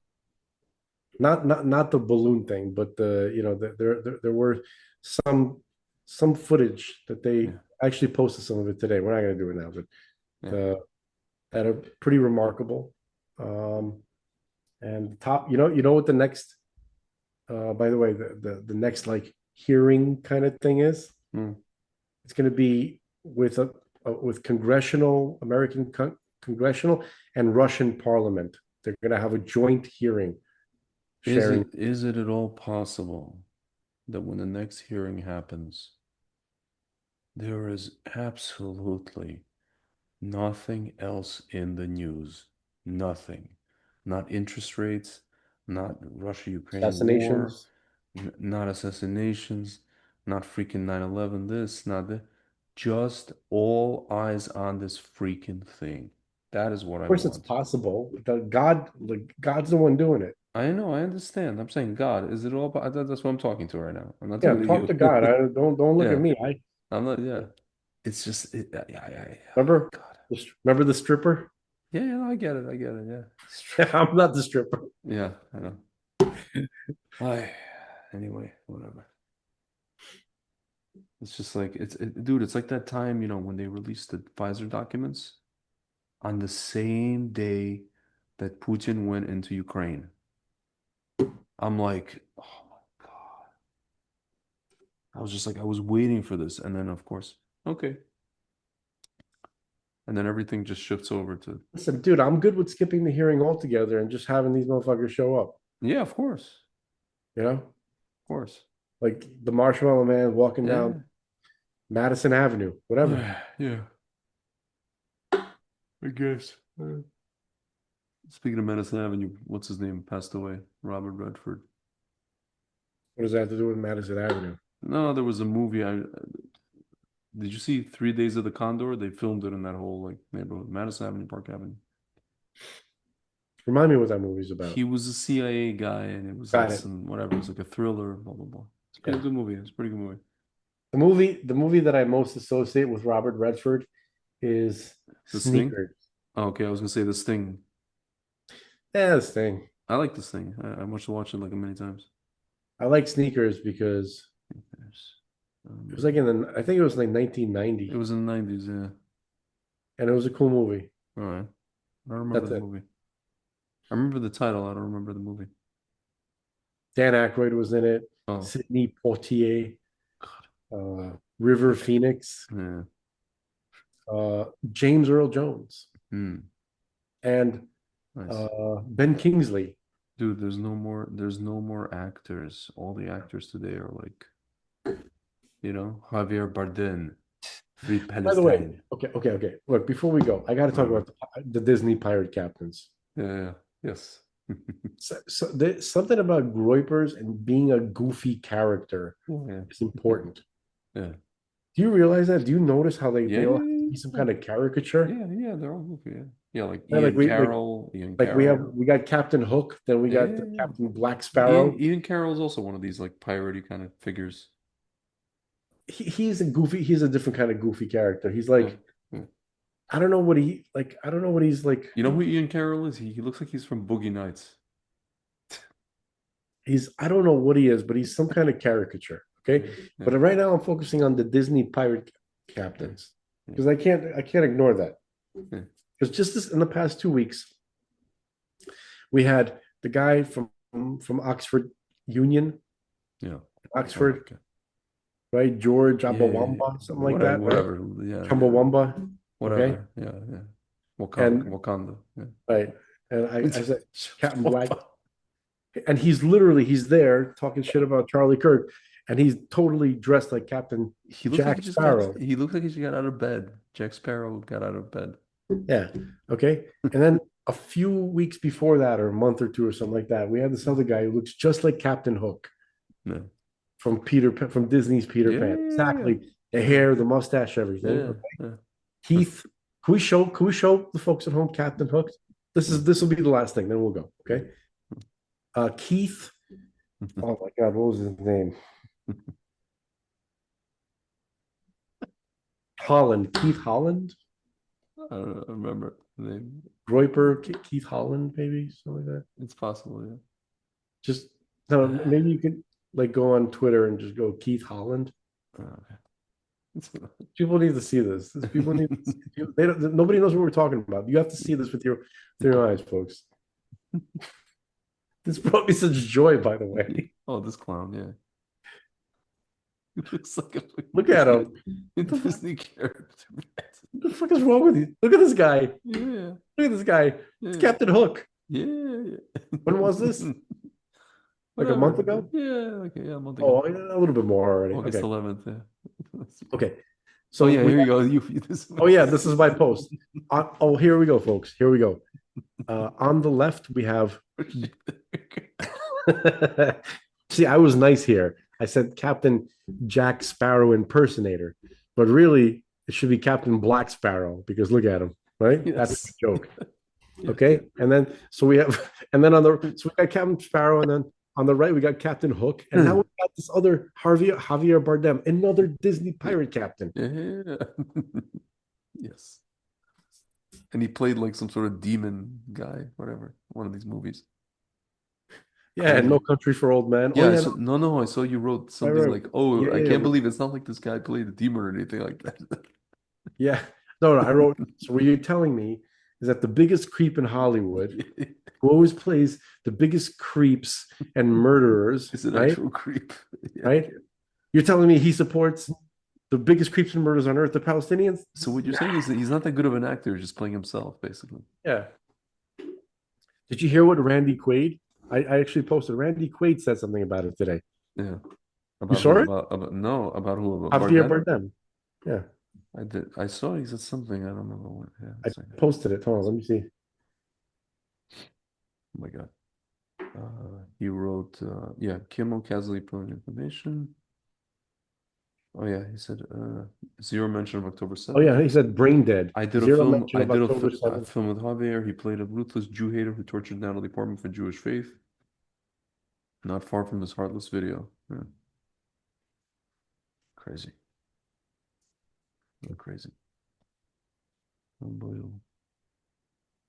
Yeah, these people are not acting. They're just whatever, playing out their whatever they want in real life. Anyway. All right, folks. Everybody have a Shana Tova. You know what hurts me the most? I'll give you. It was I think Brian, what's his name? That actor, Brian Johnson, or something like that. The older guy. Okay. Because he was in Super Troopers, and I love Super Troopers. So he fucking ruined Super Troopers for me. Dude, all these people are they're dead. It may not even be them. You know what I mean? Maybe like body doubles or something. No, really.